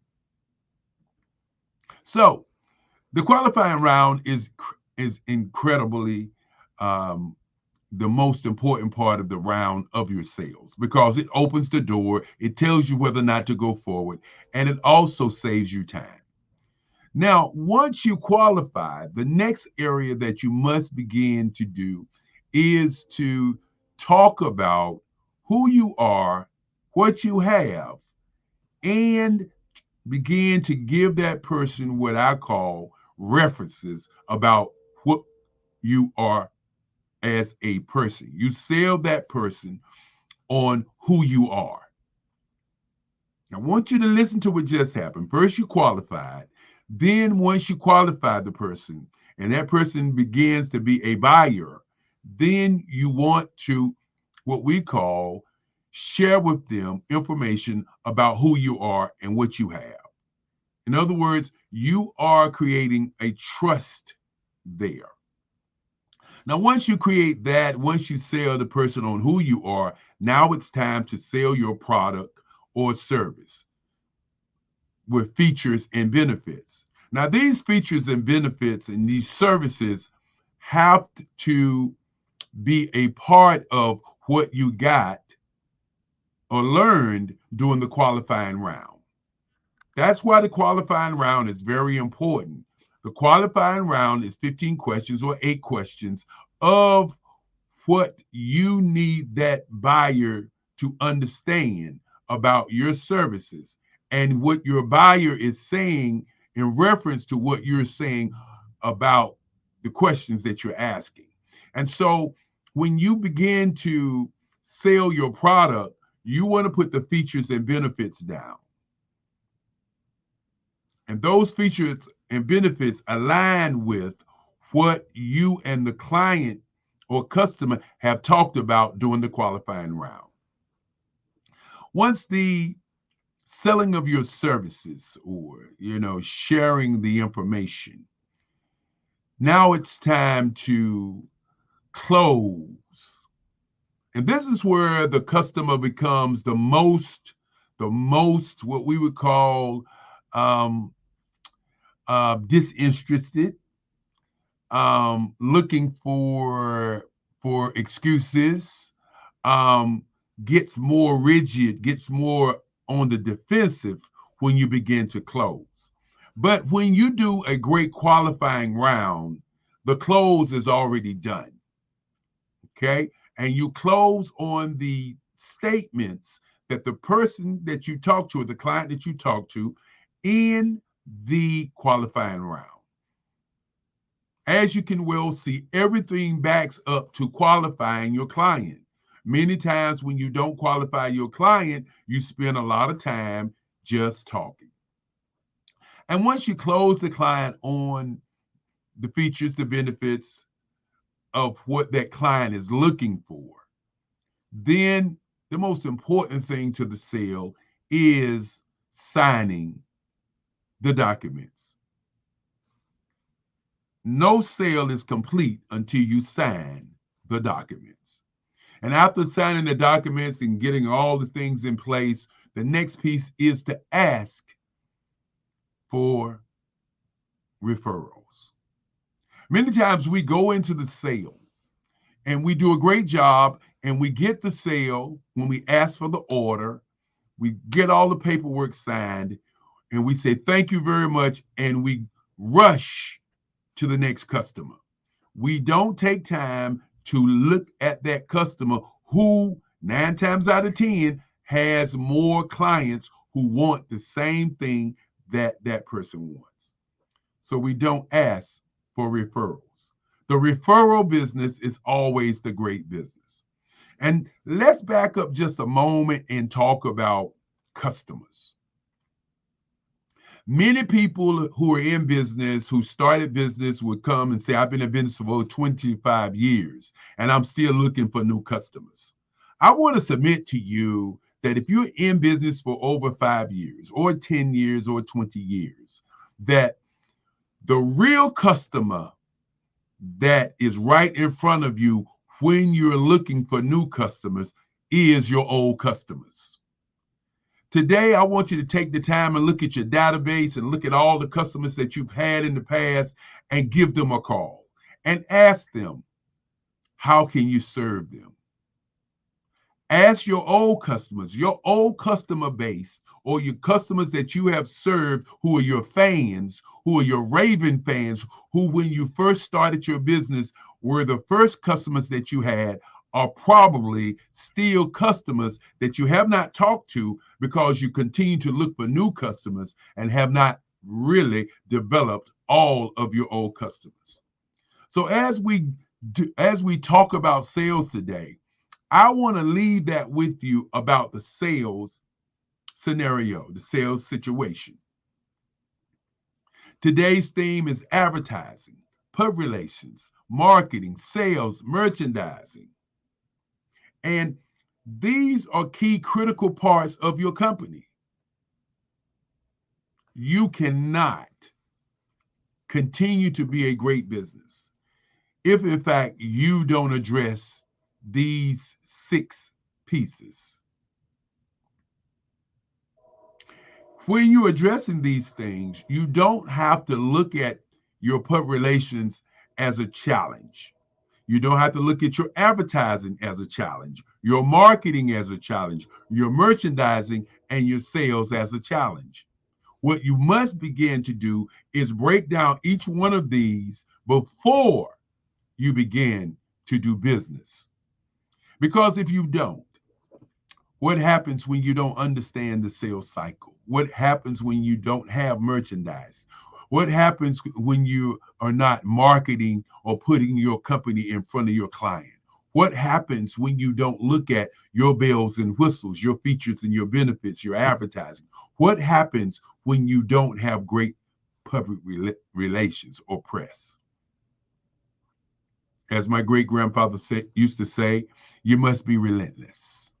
You must be involved in the number 1 business in the world, which is thinking. You must be involved in number 2, which is research. But you must be relentless. You cannot get to the next level unless you are relentless. So with those things being said this morning, I just wanted to bring that particular piece to the platform. The Black Business Olympics, one of the largest business showcases in the history of Black business in the world. Yes, the world.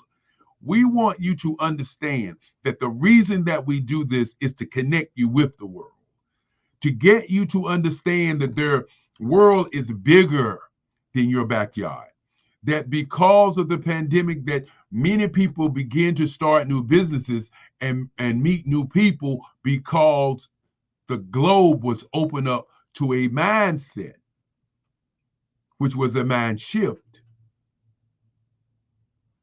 which is a part of the mind print that I talk about. And so I'll get an opportunity to talk about those different levels in our next conversation. But as we continue to say, genius is common. I hope you enjoyed the artwork that you saw earlier. I hope you saw how we set this whole conversation up for you so that you can see that on this day, which is the second day, which we talk about advertising, public relations, marketing, advertising, and sales, how all these things work together. So look at your business today. Do a deep dive, as they say. But more importantly, create your destiny. Utilize your genius, because genius is common. And I'll bring back the guy all the way from Africa, who's doing a great job, young man that I truly am proud of. I'm going to bring back Nathan Malinga.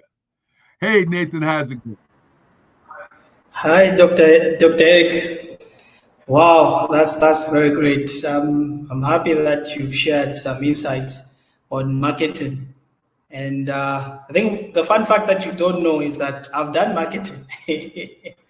I've done marketing and I've done digital marketing as well. And it's been a pleasure for you to share those insights with the rest of everybody that is watching. Otherwise, thank you so much. From me, I don't have any questions unless you do have a question to ask me. Well, I don't have any questions to ask you, young man. As we say, genius is common. I know you're going to talk about the scholarships, and of course, you're going to talk about the sponsors, and I will see you on the other side. Thank you.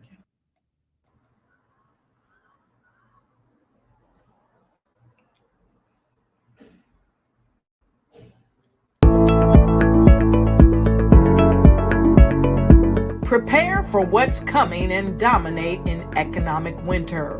Stand strong and thrive by showcasing your great products and services globally through the Black Business Network and Black Business Olympics. The Black Business Network has showcased over 2,000 companies with over $7 billion in sales each year. Over 10 million attendees have viewed the rebroadcast each month. Through the Black Business Olympics, unique styles of business training and mentoring are turning students into business owners and entrepreneurial warriors who will dominate in any economy. Gain the ultimate advantage of the Black Business Olympics, 7 days of unbelievable topics and speakers speaking around the globe. Donate your time and experience to provide expertise and scholarships to students worldwide and change the world. Now, more than ever, new insights, tools, strategies, and capabilities are needed. This is your chance for a major presentation to the world. Fill out the form and join the more than 2,000 speakers who have presented to over 200 countries.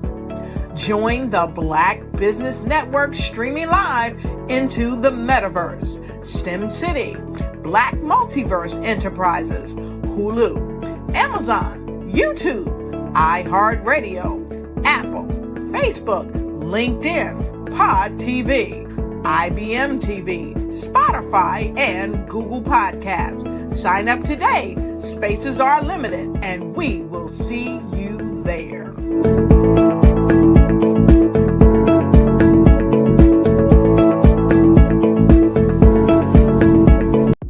The Black Business Network and Black Business Olympics are essential platforms for Black business owners globally.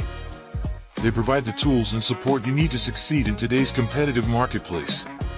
Join us today as we collaborate together with businesses from around the world to support our children, students, and young future entrepreneurs, Black businesses, and corporations.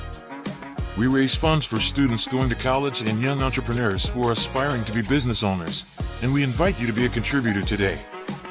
Visit the website www.blackbusinessexpousa.com to connect with and learn more about how the Black Business Network and Black Business Olympics can help you not only share your amazing business story to businesses, but also serve future generations. Hello, my name is David Jones, CEO and co-founder of the Hello LLC, where we help businesses build a culture, brand and experience, and leverage technology to pivot into Web 3.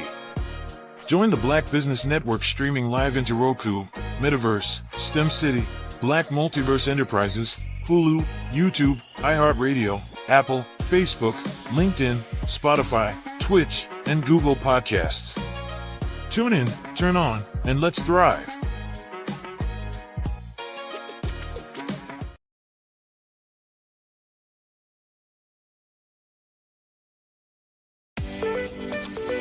You are in the right place at the right time. The Black Business Network opens again for its Black Business Olympics, a 24/7 broadcast on business, strategies, global branding, social media marketing, finance, advertisement, and much, much more. Featuring the top, most powerful entrepreneurs and speakers and thought leaders from all around the world as they gather together for this phenomenal event. Join the Black Business Network streaming live into the metaverse, STEM City USA, Black Multiverse, Pod TV, Roku, Hulu, iHeartRadio, Apple TV, YouTube, TikTok, Instagram, Google Podcasts, Facebook, LinkedIn, IBM TV, Spotify, and Twitch. Tune in today and be a part of this amazing movement. The Black Business Olympics welcomes you.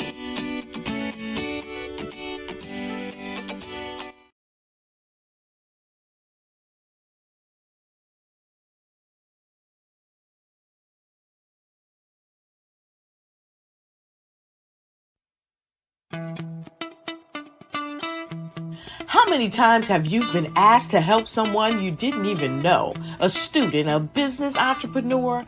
Or did you ever even ask, where did they end up? That business, that friend, that entrepreneur. Well, just maybe they ended up in a gang, bankrupt, homeless, or worse, dead. Maybe they turned to crime, drugs, and alcohol. Did you ever wonder? Did you destroy their dream, or was your life always so easy? At the Black Business Olympics, we started a movement to help students complete. Give them hope and foster success. Help them to leave their dreams of providing laptops, computers, and up to $5,000 in scholarship funds. Today, we ask you to help a student, a business owner, or an entrepreneur to realize their dream by sponsoring them, supporting them, and buying from them. Consider this. With $1.6 trillion in our Black community, we only ask for a small donation for our students, our businesses, and our entrepreneurs. And you can change a life today. So I ask you, what are you going to do? Sit on the sideline and watch our students in high school be leaders, miss out on their dreams from lack of resources? Or are you going to donate to the movement and change their future and yours as well? Give us a call today at 919-308-9090. Change their life by investing with action to the Black Business Olympic Fund. The Black Business Olympics, one of the largest business showcases of Black business in the history of the world.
Dr. Eric Kelly III and a host of phenomenal speakers from all around the globe for this 7-day virtual event that you don't want to miss. The mission of the Black Business Expo is to raise scholarship money from kids all the way from high school, all the way from college. The Black Business Olympics is one of the largest Black business showcases in the world. It is an opportunity for businesses and companies to showcase their businesses globally. We are going to be giving away laptops up to $5,000 away to students. Again, I'm Olivia Appleberry, the founder of 2 Cents Finance and one of the speakers for the expo. I am so excited to see you there. For more info, go to www.blackbusinessexpousa.com or call 919-308-9090 and hope to see you there.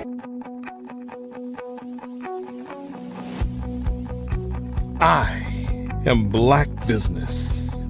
From the moment I wake until the time I sleep. Yes, I am Black Business. I am Black Business. Tell me, are you Black Business?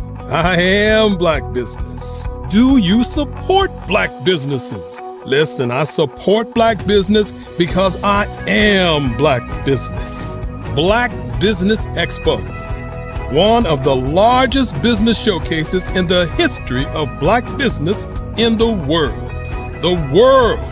Sign up today at www.blackbusinessexpousa.com or call 919-308-9090. I am Black Business. I am Black Business. From the moment I wake until the time I sleep, I am Black Business. I am Black Business. Are you Black Business? I am Black Business. Do you support Black businesses? I support Black business because I am Black business. Black Business Expo, one of the largest business showcases in the history of Black America in North Carolina. Sign up today at www.blackbusinessexpousa.com or call 919-380-9090. I am Black Business. I am Black Business. From the moment I wake until the time I sleep, I am Black Business. I am Black Business. Are you Black Business? I am Black Business. Do you support Black businesses? I support Black business because I am Black business. Black Business Expo, one of the largest business showcases in the history of Black America in North Carolina.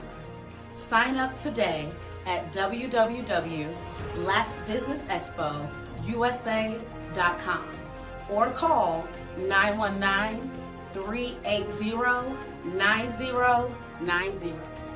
I am Black Business. I am Black Business.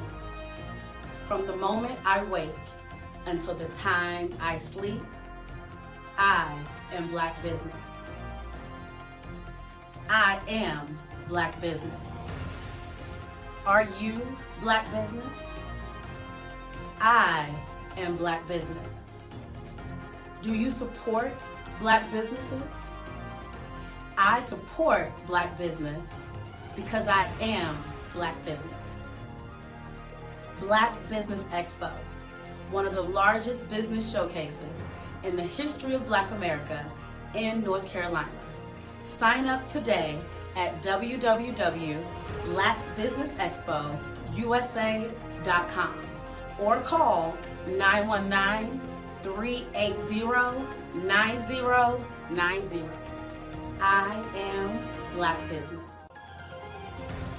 I am Black Business.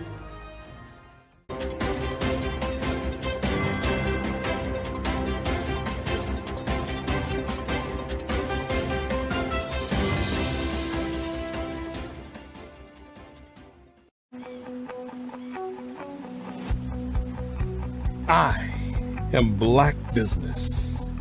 From the moment I wake until the time I sleep. Yes, I am Black Business. I am Black Business. Tell me, are you Black Business? I am Black Business. Do you support Black businesses? Listen, I support Black business because I am Black Business. Black Business Expo, one of the largest business showcases in the history of Black business in the world. The world! Sign up today at www.blackbusinessexpousa.com or call 919-308-9090. I am Black Business.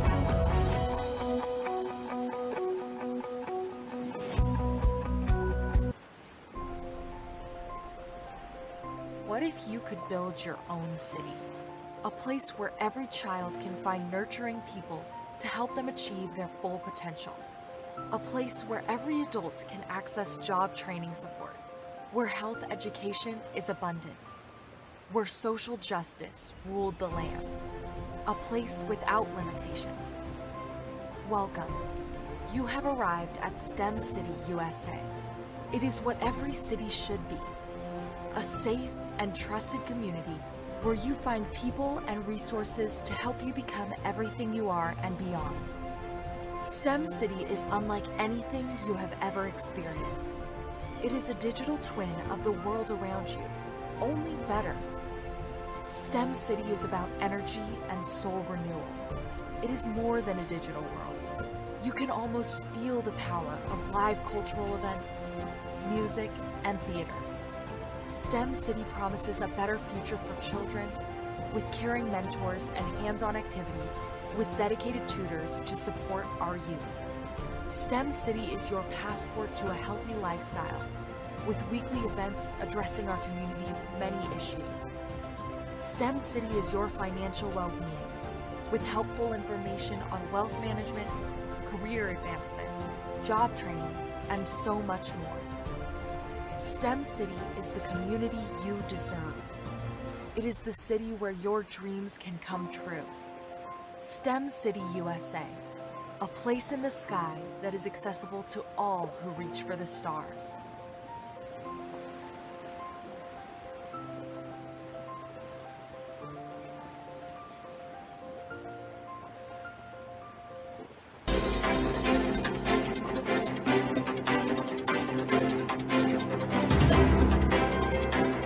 I was born in a little village on the island of Haiti. Many deadly diseases pounded me. It is as if they were on a mission to end my existence on this earth. I refused to give up. In 1983, I left Haiti and came to the United States of America. And I came with $5, 2 shirts. I didn't speak in English. I came to Atlanta. I got a job. I was a doorman. I was a doorman with a dream. What I used to do, I used to come on stage. I'd rehearse this moment that I'm standing in front of you. That's the power of a dream. Maybe today is the day you begin acting as if you already have it. And then step out with full force. Take a risk. No condition is permanent. Don't let your situation distract you. You are chosen. You are called. You are born for a purpose in this life.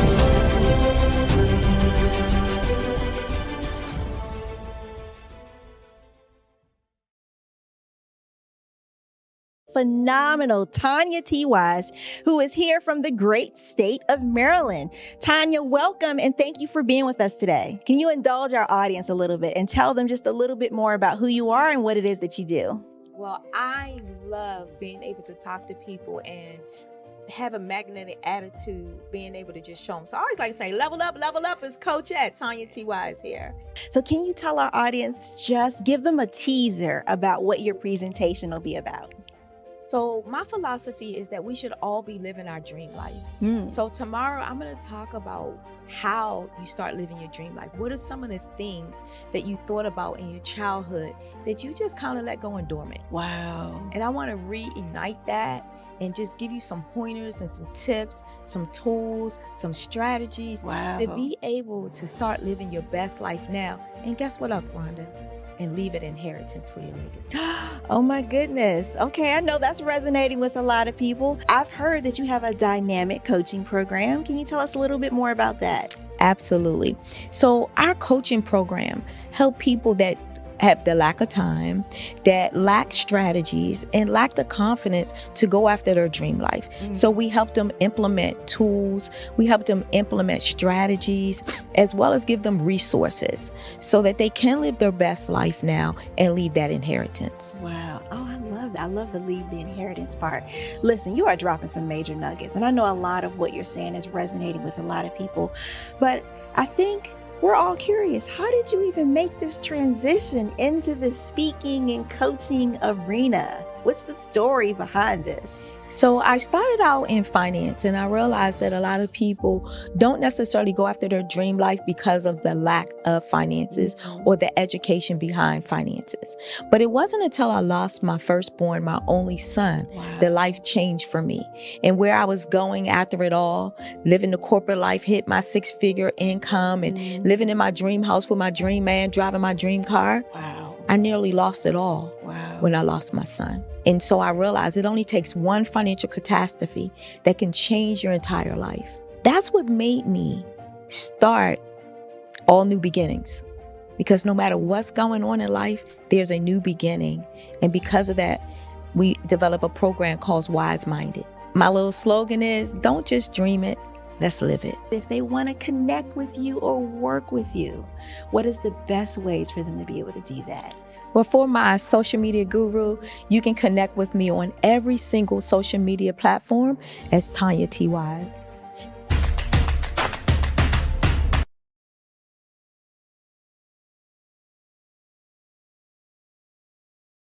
Five-Star BDM, Brand Development Masters, is a professional consulting and advisory group keenly focused on business development services for the small to mid-sized business and entrepreneurs.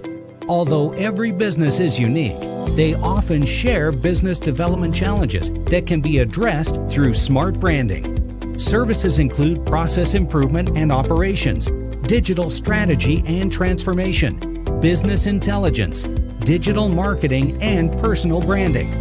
Our business and personal branding company has helped a number of professionals and organizations to optimize and grow.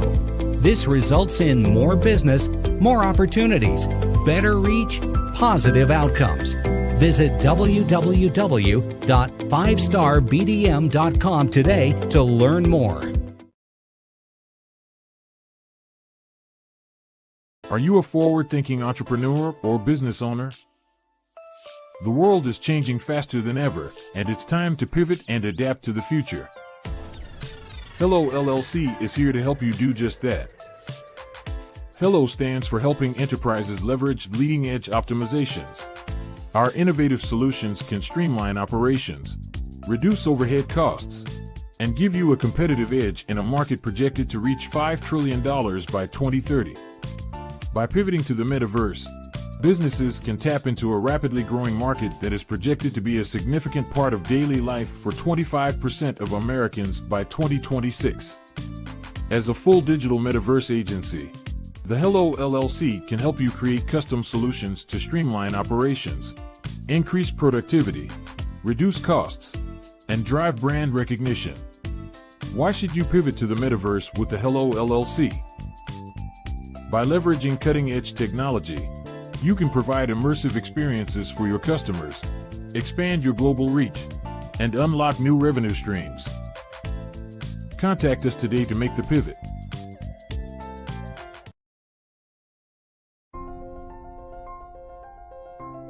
you could build your own city? A place where every child can find nurturing people to help them achieve their full potential.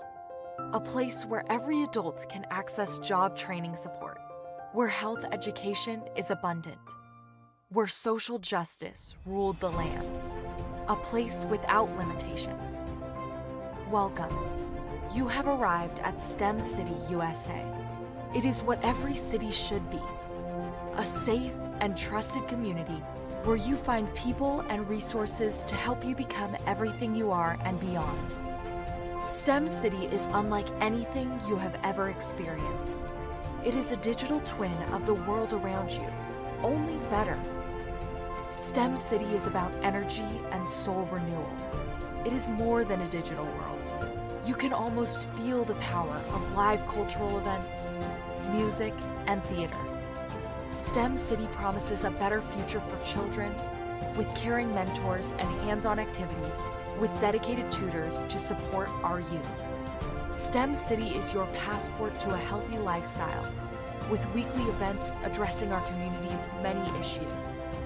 STEM City is your financial well-being with helpful information on wealth management, career advancement, job training, and so much more. STEM City is the community you deserve. It is the city where your dreams can come true. STEM City USA, a place in the sky that is accessible to all who reach for the stars.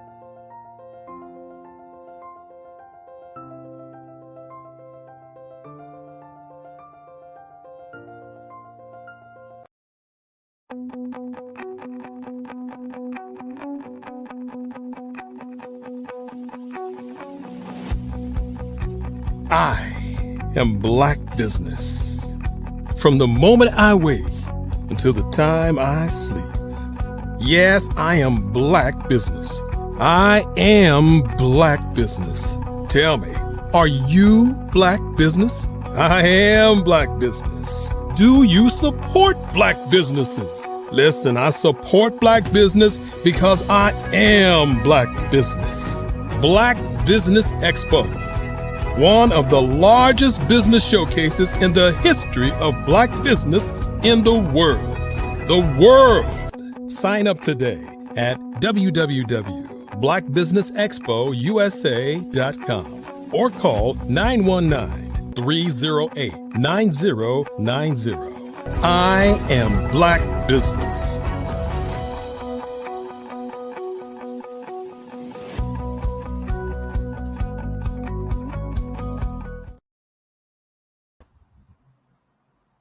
Hello, welcome back. And we've still continued with the show. Good day, business owners, entrepreneurs, thought leaders, and corporations. Welcome to Black Business Network. My name is Nathan Twali Mlenga, all the way from Africa, Lusaka, Zambia. I am your moderator at this moment in time on Black Business Network. The Black Business Network is a 24-hour business network showcasing Black businesses, business owners, entrepreneurs, and thought leaders worldwide. We have speakers from North Carolina, London, Singapore, Africa, Japan, and cities all over the United States. The Black Business Network is a global community sharing its business knowledge to empower, inspire, and educate business or businesses about business. At this moment in time, dear viewers, I would like to introduce one of the tremendous speakers, should I say, one of the speakers that we have been waiting for to come and share with us what they have for us. So the speaker that will be coming in is no other than Miss Tandra Price, or Dr. Sorry to say that, Dr. Tandra Price is the one that is coming in to share her experiences. Dr. Tandra Price is a seasoned sales professional with over 20 years of experience. Based on Oklahoma City, OK, her passion lies in the transformative power of networking, where meaningful connections can lead to incredible opportunities. Dr. Tandra recognized the need for guidance in navigating networking events after attending numerous gatherings that fell short of expectations. She saw people struggling with conversation skills and sought to change that. Through her strategic approach to network development, Tandra empowers entrepreneurs to win. Drawing from her extensive experience, Tandra has trained hundreds of entrepreneurs, equipping them with the skills to build relationships, create opportunities, and generate residual income through networking. Without further ado, I present to you Dr. Tandra Price. Genius is common, and I'll see you on the other side. Awesome. Good morning. Good morning. I'm excited to be here with you. Just a little bit more information about me. I am a renowned international speaker, three-time best-selling author. I am an expert in network strategies. I am also the founder and owner of Tapped In magazine. It is a global publication where we service speakers, authors, and coaches. Our magazine solves the problem, making it easier for entrepreneurs to spread their message, expand their network, and reach a broader audience. Today, I'm going to be sharing with you one of my favorite topics, which is mastering the art of communication. I'm going to be sharing 5 keys with you on really how to master the art of communication. We're going to start with the best way to start a conversation. We're really going to be setting up the stage for you to build those relationships. The second key is we're going to find out when is the best time to network. When you ever have an opportunity to be in front of someone is the best time to network. Creating a solid networking using LinkedIn. We're going to talk about crafting your profile that effectively captivates your desired audience. We're going to talk about digital communication, which is the exchange of information, electronic device, and using different type of platforms. And lastly, we're going to be talking about creating an action plan, mapping out precise steps and strategies to accomplish your goal. I like to start with a quote of mine. Networking is an investment in your business. It takes time, and when it's done correctly, you can yield great results for years to come. Networking, we can really be simplified for everyone, whether you're an introvert or extrovert, whether you thrive in networking or you find it challenging to start a conversation. I'm going to be sharing some, again, proven strategies and techniques that will equip you to seamlessly integrate networking into both your business and professional life. I want to start off with sharing some platforms to really optimize effective communications. We use these platforms all the time, and they really help us to be able to send our message out much faster, quicker, and effective.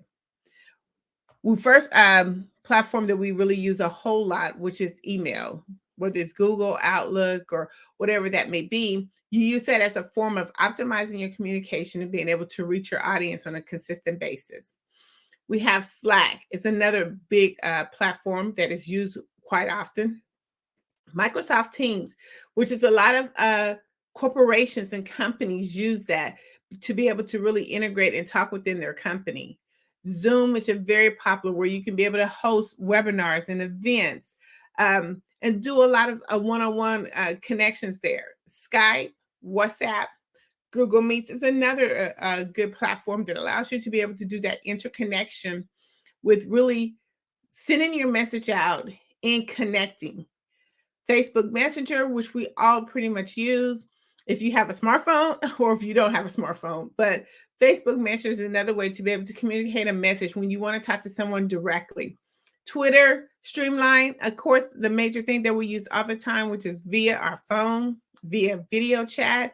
A lot of times video chats is so important because more times than often people really look at your videos more than content because they want to see that interaction with you. Team chat is another good popular platform that really optimizes effective communication because it allows you to, again, to be in a setting to where you can talk amongst your team. LinkedIn is a huge platform that you can really optimize to be able to generate leads and talk with customers, and Instagram. All of those platforms have a way of really making a communication go out faster and effectively. The first thing we want to talk about is really how do we initiate conversation? I'm going to share some effective approaches with you. Some of these approaches that, we do on a daily basis that sometimes we really don't know that we're doing them, but there's really an effective approach when we're actually trying to connect with our prospect. The first one is we're going to talk about introduction. Introduction is really just merely introducing yourself to the prospect. And when you do this, it kind of gives you another connection for that person to interact with you. Normally when you say hello, it gets an immediate response as hello. And also it kind of helps you to start building that relationship up. When you're in a business setting, whether you're at a conference or a networking event, we normally kind of seal that introduction with a firm handshake as more of a business handshake. The second way of effective approach is asking a question. A lot of times when we're trying to start a conversation, we like, how do we really get this conversation going? You can just simply ask a question. A question will prompt an immediate response. So make sure that we just kind of stay in that mode when you're actually out and talking to someone, no matter where you are. If you're asking a question, a person tends to normally respond. Compliments. Giving a person a genuine compliment is one of the best ways to initiate a conversation because you're looking at something that you have in common or something that you like about that person, something that that person would love to talk about. We all love to talk about ourselves. Doing a compliment is the best way to get the conversation going. Ask for advice or an opinion. People love to be helpful and to give their advice and to give their opinion.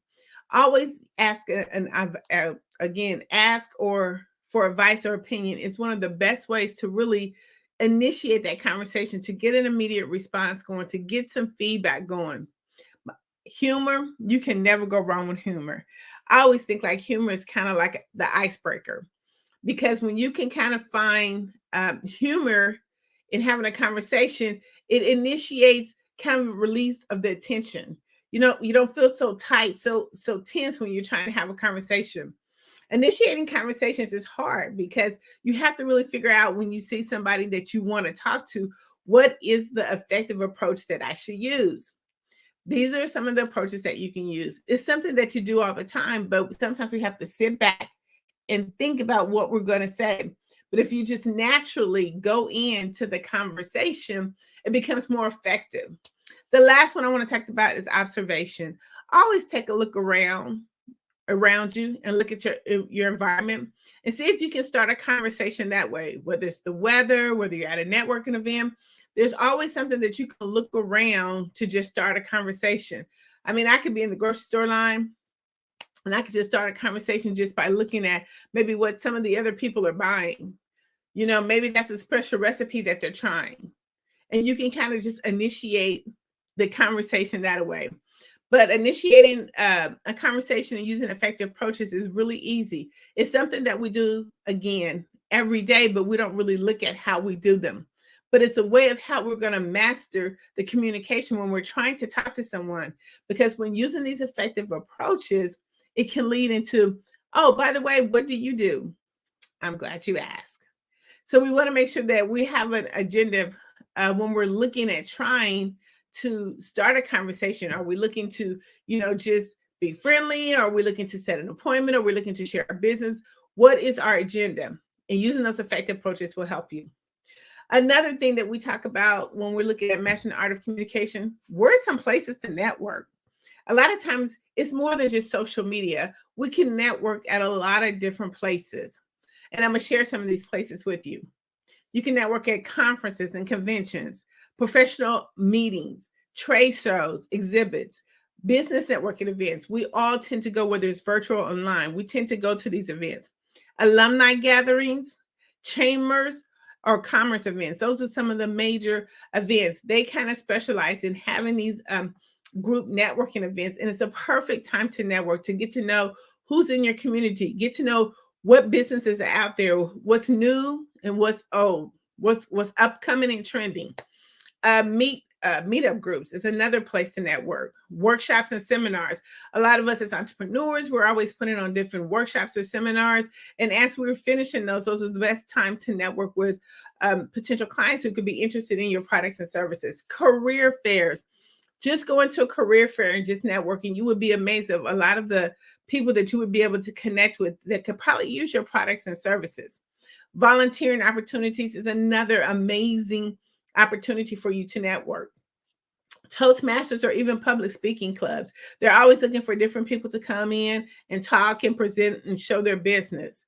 Social clubs and recreational groups. If you have a special trade or something, you could be able to go to any type of recreational group and ask them to be a speaker to present your products and services. Online networking platforms is a huge opportunity to network. Community events and festivals and charities, fundraisers and galas. Galas. You can be able to network. It gives you an opportunity because you're all at a amazing and atmosphere that you can be relaxed and calm. As I talk about these places and you go to these different, locations and events, these are places that you can feel comfortable with. You could be in your comfort zone. And there's no better place than mastering the art of communication when you are in your zone. When you're actually feeling comfortable, you can be more open. You can be able to have that conversation without feeling so tense. It's almost like the icebreaker. When you're going into a location or a spot that is comfortable for you, it helps you to be able to master the art of communication. It helps for everything to just flow out very easily and seamlessly. Now, I want to talk about the benefits of networking. A lot of times we're like, I don't have time to network. There's no need for me to network. Yes, networking is a 24-hour process. We have to continuously keep networking. We have to make sure that we put that as a part of our business practice. There's so many benefits when you're networking. You're establishing connections, and it's not just a one-time hit or process. A lot of times when we're like trying to network or trying to build up our communication, it's something that has to be I call it marinated, something that has to be ongoing, incorporated into our daily process. It's not just once you reach that goal or once you reach that person. You have to continue to keep networking. You have to keep building up your resource. You have to keep building up your network. So let me just kind of share some benefits with you that if you network and you continue to keep doing it, these things will happen. One, is going to help you to increase your visibility. It helps you to be more recognized. It increases your chance of being considered for different opportunities. The more you network, the more visible you are. Collaborations. It leads you to partnerships and joint ventures that can be expand or reach, or it can expand or reach different offers and different avenues for you. A lot of times collaboration is the key when you're thinking about going to networking or mastering the art of communication. How can I collaborate with someone else? It gives you access to resources, information, tools. It helps you to, again, grow your business. It helps you with the latest trends. Another benefit of networking is brand awareness. It helps you to promote your brand to other businesses and broaden your audience. A lot of times, even with your introverted, you don't like to talk. I mean, just having your brand out there helps get that conversation started. Access to decision makers. A lot of times when you're at these different events or you're on different social media platforms, it gives you to industries and it helps you to be able to pitch different ideas that other people could be looking for. It makes opportunity so easy. Again, industry trends. It helps you to know what's new, what's the latest thing that's going on. How can I incorporate my business with that? Because we always want to be that one-stop shop for our clients. So we want to make sure that we know what's new, what's the latest thing that's going, because you don't want your clients or customers to be going to other resources. You want to be able to go there, or you want to be able to have the information when your client is looking for it. And if it's something that you don't have or that you do, specifically, then you can be able to have your resource data bank and be able to say, I got the exact person for you. And the last benefit of networking, it helps you grow your business. I mean, as being an entrepreneur, networking can help you attract new clients, customers, investors, suppliers, and support your business growth. These are just a few benefits of networking. But when you actually start mastering the art of communication, these benefits will come in so seamlessly, and you will start seeing the growth and expansion of your business. But we have to make sure that we're doing it every day. We have to incorporate it into our business every day. It's one of the major parts of our business. We can't do business if we're not talking to anyone. So that's why we want to continue to master these skills. They've been proven effective skills that really work. But we have to create a plan. So it's not just we go out there and we network and we don't have a plan, or we're trying to master the art of communication and we don't have a plan. We got to create a plan. Any business, they always tell you, what's your business plan? So I always like to say, what is your plan when it comes to mastering the art of communication? When you're going out networking, or if you're doing networking virtually, or if you're at any of those type of events, what's your plan? Let's set a goal. That's the first plan. Let's set a goal. What are you really wanting to achieve? Whether you're at a networking event virtually or you're talking to someone, what are you trying to achieve? Are you looking to get a new client? Are you looking to just grow your business? Are you looking to just find contacts? What is your goal? When you actually go to these events and you have a clear vision of where you're trying to go, it makes it so much easier when you're trying to master the art of communication, because now you know exactly what you got to say, or you kind of can prep yourself to know what you're going to say. The second action plan is we have to do research. If you're going to any events, do research. Familiarize yourself with the events, the agenda, the speakers, even some of the attendees. Identify individuals that you would like to talk with before going to the event. It gives you a list of people that's going to be there. Prepare your introduction. When we go to these particular events, we're not selling. We are building relationships. So you want to prepare your introduction that's going to leave an impression on the person that you're trying to connect with. And I know a lot of times we go and we want to be able to pass out our information, but they're more looking at an environment of where they can gather resources.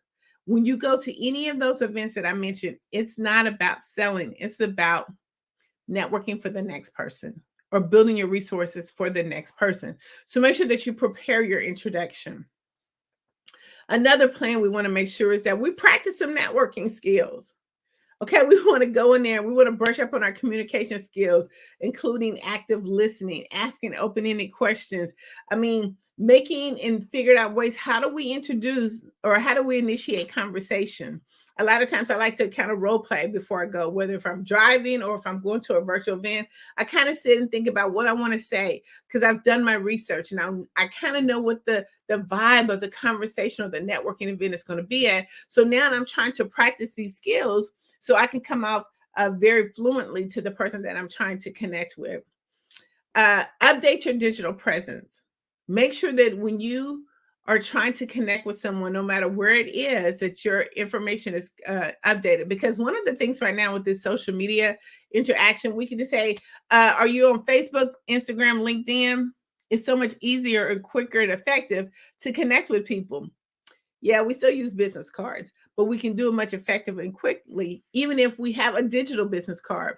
But you want to make sure and ensure that your social media presence is updated because you only have that one time to connect with that person. They are not going to try to look for you all over the place. So make sure that it's updated. Make sure you have the essential materials when you go to an event, or if you're out and about, make sure that your phone is charged up, whether you need a computer, whether you have paper business cards or digital business cards. Make sure that you have that information. You don't want to go and try to connect with someone and don't have the essential materials that you need to make the cross connection. Also, the next thing we want to talk about is connecting with, how do you connect? I mean, do you want to go there to make sure that you maximize your time? Connect with at least 5 people. Exchange that information. It is so easy today, again, with social media and our mobile phones. I mean, that is a computer in your hand. Connect with 5 people. Don't leave without connecting with 5 people because you want to be able to maximize the time that you've been there and you don't want your time wasted. So try to connect with 5 people. The last plan that we want to make of action is join the Facebook group. A lot of these events have Facebook groups. And the reason why they have Facebook group is to bring the communities together. This helps you with your research because you can find out who is going to be there. And it helps you connect with 5 people before you even get there. But it also helps you to be able to identify the person who you want to talk with. It's a way of just breaking the ice. It gives you insight and it helps you start building relationships even before the event. So join the Facebook group. And you can kind of start, again, when we talk about connecting with them on social media, you already have that information on how to connect with them on social media. And it makes it so much easier. See, a lot of times when we go to events, we kind of just go for different reasons, but we want to make sure that we have a plan. We got to create a plan. What's the plan? You want to make sure that you're not wasting your time and that you're at the right event. So let's do some research before we get there, and let's create our action plan before we get there. Now, this is my favorite because you know what? They always say the money's in the follow-up. So how do you have a follow-up plan? You went to these networking events or you're out and about and you're connecting with people and you're really trying to master your art of communication. But once you do all that, you have to have a follow-up plan. They say the money, again, is in the follow-up plan. So let me kind of give you a follow-up plan or an action plan that you can implement that's really easy, that's quickly, that's been effective. The first thing you want to do is schedule a meeting. So you have 24 to 48 hours to connect with someone after you have actually met them. And the reason why you only have 24 to 48 hours is because life happens. People will forget about you. But what you want to do is make sure that you send them a personalized text or email to say, hey, it was nice meeting you. Can we get together Tuesday or Wednesday of next week? And because we've done some active listening, then now we can kind of even put a couple of tips or nuggets that we've learned from talking with them into our response so they can kind of remember who we are. They'll be like, oh yeah, he's a Chiefs fan. Oh yeah, he was at the Super Bowl or something of that nature because of the conversation that you have. But again, you only have 24 to 48 hours. So schedule that appointment. When I go to events, I'm right there again on my handy dandy phone. I connect with them. And then I say, hey, by the way, are you available Monday, Tuesday, and Wednesday? We all have our calendars on our phone as well, so we can immediately schedule that appointment. So they already know. That's one of the quickest ways to fill up your calendar schedule. Again, the follow-up plan is make sure you connect with them on all social media platforms. LinkedIn, Facebook, Twitter, Instagram, TikTok. Connect with them so you can kind of get some information on who they are and what they do. You also want to be able to, as a follow-up plan, if you have their information, you have a digital card, it should immediately or somehow or another can go directly into your CRM system. You want to make sure that you have that because it helps you to be able to organize the contacts that you have made throughout the event.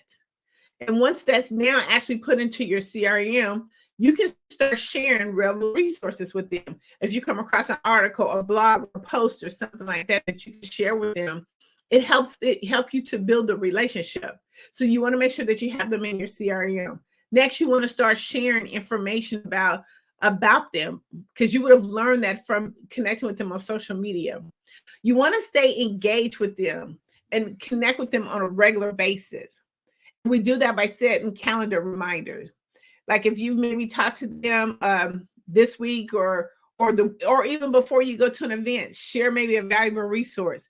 Then after you have that appointment with them, stay connected. Maybe the next week you send them like, hey, it was nice meeting you, and then thereafter, put them in a rotation. So then when something does come up, you become top of mind with them. It's about setting up a plan. I want to talk about the next thing is about, effective communicators. So when we actually go to these events, we have to find what type of networker or what type of person that we want to connect with. What type of person are we when it comes to those events so we can be able to connect with that same type of group or individual. I'm going to share quickly with you a few effective communicators when it comes to networking events, virtually or in person. The first one we have is the social butterfly. This is the type of networker who is outgoing, charismatic. She enjoys the socializing and networking. They thrive on building relationships. and making others feel comfortable when they come to those events. So when anytime you go into a networking event, or again, virtually do a 360 panoramic review, and you can find out who these networkers or these communicators are, because they're going to be located somewhere in the room just by their action. A social butterfly is going to be loud, very noisy, really trying to bring people into the fold. The next one you have is the expert. This is the type of network that is highly knowledgeable and skilled in their particular industry. They leverage their expertise to value insight and advice from others in the network. The third one, you have FOMO, fear of missing out. These are type of networkers that they don't want to miss any opportunities or connections. These individuals may attend numerous events, join multiple networking groups, and consistently seek to meet new other people in their group. You have what they call the digital markers, where people are only going to connect with you digitally. They'll go to a networking event. They won't take your card. All they're going to do is connect with you digitally. And that's really kind of the better way to network, because that's where everything is, digitally on the internet. But these are the type of people that will only network with you digitally. We have the buffet eaters, just going to the networking event just to eat, to enjoy the food. They don't want to have no networking time. They only want to be able to eat at the buffet. You have relationship builders. These are the networkers that prioritize their agenda when they go. They are designed to make sure that they go to the network to be able to connect with 5 people, make sure that they are doing an amazing impression. They are there trying to build relationships. They know that it's not just a one-stop shop. It is a type of opportunity where they're going to take that relationship and they're going to marinate it. You have collaborators. You have people who are only looking to go to collaborate with other industries or people or entrepreneurs. So when they go into a networking event, they're kind of looking around and listening to find out what's going on and how they can collaborate their business with them. And then the last one you have is innovators. These are networkers who, are forward thinking, and they often introduce new ideas and approaches to networking. They're looking for new trends. So they're looking to identify those type of events when it comes to networking. So we have to think about, where do we want to be at, or what type of networker are we, or effective communicator are we? Do you fall in any of those categories? Can you actually go to a networking event and be able to match or connect with those? It's even done easily on virtually. You have to look at when you're in a virtual conference or a networking event, make sure that you have your screen on so people can do business with you. People like to do business with people who they can see. But you can also be one of those type of effective communicators, even on a virtual, because when you're looking on the screen, those are the same people, whether they're in person or on screen. You still have those effective communicators. Identify who they are and figure out how you can connect with them. We want to talk about one of the most major platforms, which is, how do LinkedIn connect with all this mastering the art of communication? Well, LinkedIn has over 810 billion users that is on the platform, and it's growing constantly, but it's a free platform. It's a free platform where all the decision makers are. You can actually have a personal connection and conversation other than different type of medias. That's why I love LinkedIn, because you can kind of get down to the person who you really want to talk to. But we have to be able to start the conversation effectively and efficiently. How do we do that? LinkedIn is doing so many different changes and updates. We got to start with our profile. The first thing that a prospect looks at is your profile. How can you have an amazing profile picture? You want to make sure that it speaks to who you are, is clear and concise, that you have a picture on there that's friendly, open, that you're open to communication. You have to make sure that you have a headline. A lot of times when I look at different LinkedIn profiles, there's not a headline there. People just kind of, have a blank screen, because LinkedIn was not really used in the way that it is used now. A lot of times LinkedIn was used just for professional uses, career advancements, and it's still used for that, but it's also used for a lot more different things. But when you go there and when you're looking up a client, or you're looking for someone to connect with, you want to make sure that you have all the information in the top part of that LinkedIn profile that you have that makes a person want to, hit that button, follow you, or send you a message? How can I connect with you? Hey, I noticed your profile, but these are the type of things that you have. You don't want to have a blank profile. And I can give you more information on that when we do our LinkedIn profile bootcamp. That's one of the things that we do is really, how do I optimize my LinkedIn in order so I can have better and more communications? And give you more information in that and the link about if you want to join our class. But we want to make sure that we have a way of actually starting that conversation and communicating effectively. Make sure you have a headline. Make sure you use your highlights. A lot of times LinkedIn, again, is moving things around, so it does look a little different, but they're putting the things at the top that are more important, that they've done surveys and research that said, hey, look, these are the things that are more important. So they're switching their format and platform, but you want to make sure you use highlights.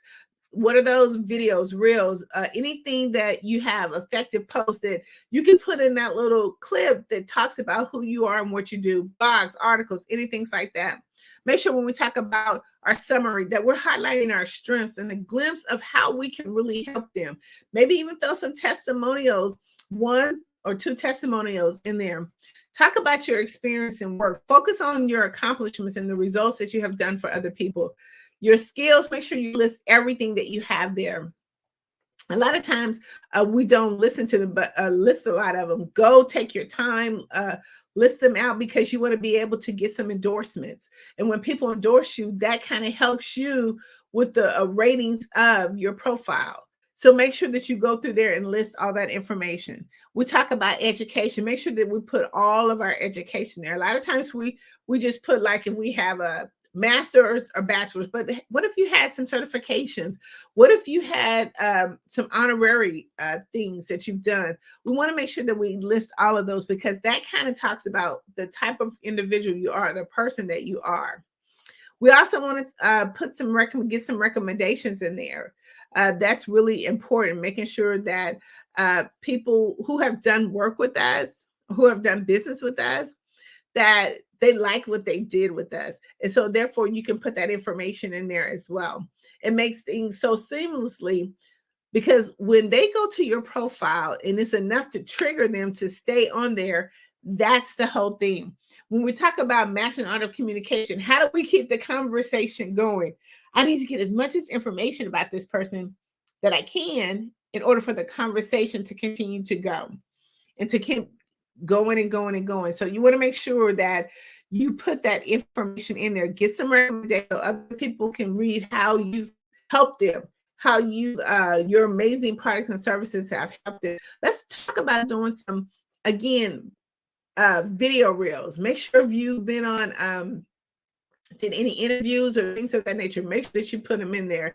Also announcements, like if you've been listed in any magazines, like Tapped In magazine, make sure that you put all that information there. If you've been in any news, press release, and articles and things of that nature, because after they go and look at you on LinkedIn, hopefully all your information is updated correctly. They'll go to your website, then go Google. They want to get as much information about you and who you are and what you do. So make sure you list all of that. Like I said, if you've been in any publications, Time Magazine is a global publication. Make sure that you list all of that information in your profile. And let's talk about your engagements. Like, how do you really engage? What are some of the things, some of your foundations that you like? There's a spot there. How do you get back as community service? Is another spot there to take a look at. The last thing we want to talk about is the digital marketing aspect. So when we think about digital marketing, again, it's one of the fastest ways to get your message out there. Tapped In Magazine is a digital platform that does digital communication. We help you to amplify your voice. We help you to get your message out there, and we help you to expand your network audience. So when we look at being on a digital platform, we know, one, it can move faster. One, we know we can expose it to a whole lot of more people. Tapped In Magazine has over 700 plus online distribution users. We are in the UK. So just with that length of people that we have just as a distribution, we can make sure that you're seen, heard, and noticed. How do we do that? We do that by featuring you on the front cover of the magazine. Now, it's nothing better than being on the front cover of a magazine. A lot of us at some point in time will be like, hey, it would be kind of cool to be on the front cover of a magazine. That magazine, not only have you been on the front cover, now becomes a statement, because when you go and you try to connect with other people, or you're trying to go to different meetings and trying to get different contracts, you want to show your credibility. When you hand them the magazine, if you've been on the front cover of a global publication, which is Tapped In magazine, it changes the game. Any publication you put there, it changes the game. See, it not only becomes just a magazine, it becomes a statement.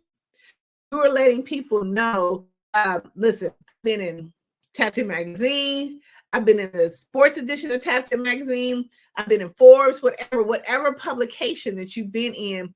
It's to show your credibility and your authority in the industry that you're in. Right now, an entrepreneur should be in at least 12 to 14 digital publications throughout the year. That means that you're expanding yourself. That means that you're expanding your audience. Each time you're in a publication, it gives you opportunity to a whole nother audience. 700,000 on plus online distribution gives you to a whole nother audience. We were just at the Super Bowl, where we were amongst 343 media outlets. We were able to do a Tapped In magazine publication, and we handed that information directly to the media source. Why? Because it was a new audience. Why would you want to be in the hands of that many publications? Because people are looking for you. And when you can go and be in different type of publications at different times of the year doing different things, it expands you. It opens your audience up to a much bigger and broader audience. If you look at a lot of times back in the day, digital publication wasn't as popular as it is now. We did a lot of print.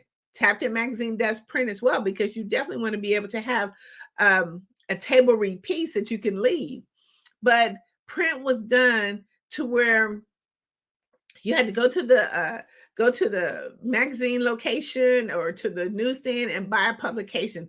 That's how they got it. And they made sure that they put it in different locations, like all over the world. Now, just with a digital of a button, with just a click digital link, it can go faster. You can be the face of so many different industries because of how you actually been able to market and brand yourself. Digital publication is one of the biggest, most popular ways to get your message out. And Tapped In magazine can help you with that. Right now, we do a publication every other month. And one of the things that we're looking at doing right now is for Women History Month. We know that women have changed the game. They've changed the space. They are creating history like no other.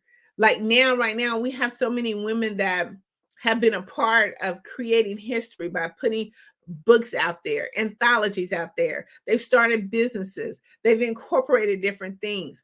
We've come a long way, even from people in our history that have been amazing trailblazers. But now we're doing it today, and we need to be able to leave the footprint for the next generation. You want them to read about you, what your story was. You want them to read about what you did, how you were a transformation to other people. We're laying down the footprint. And one of the things that Tapped In magazine is doing is we're celebrating the queens of influence. So we're looking for amazing women entrepreneurs to be a part of our Women History Month. It's going to be going out at the end of March. You have the deadline of March 15th, but it's an amazing publication. We do one every year, and it's just amazing results that we get from the women being in there. I'm impressed of all the things that women are doing. They're making their stands. They're putting their foot down. It is amazing. And we need to celebrate them. We need to be able to give them the applause for the things that they're doing, from sports to politics to entertainment. It's just amazing. And our young youth that are doing amazing work, becoming Miss Teen USA, Miss, Teens or Miss Americas. We need to be able to celebrate these women because they are the mark of history. So join us for our Women's History Month, and it'll be a digital and print publication. Top 10 Magazine is doing something amazing that's moving the needle. We're moving the movement in 2024, and we want you to be a part of it. So when you think about digital publication, we want you to think about Tapped In Magazine. You can always reach us at tapinmagazine.org. It is one of the major, publications that can be found on Google. It can be found on any type of platform. Google us up and look at some of our amazing publications that we've done. We also do publications for speakers, authors, and coaches. If you have a conference or something coming up and you want to be able to amplify those speakers that's in your conference, let people again know this is your conference. We design a publication specifically for your event. We design it, lay it out with you, and we help you to be able to promote that as well, not only to our audience, but to the audience that you are targeting. You want to leave a memorable gift for your audience when they come. Again, it not only becomes a publication, but it becomes a statement. This is what people will remember about your event when you have this amazing, captivating publication that you can leave with them. And it helps to be able to set the tone for your event and for the events to come after that. Because we want to make sure that the people that are in your event, that we highlight them to the fullest. We want to make sure that they are recognized on all different type of platforms.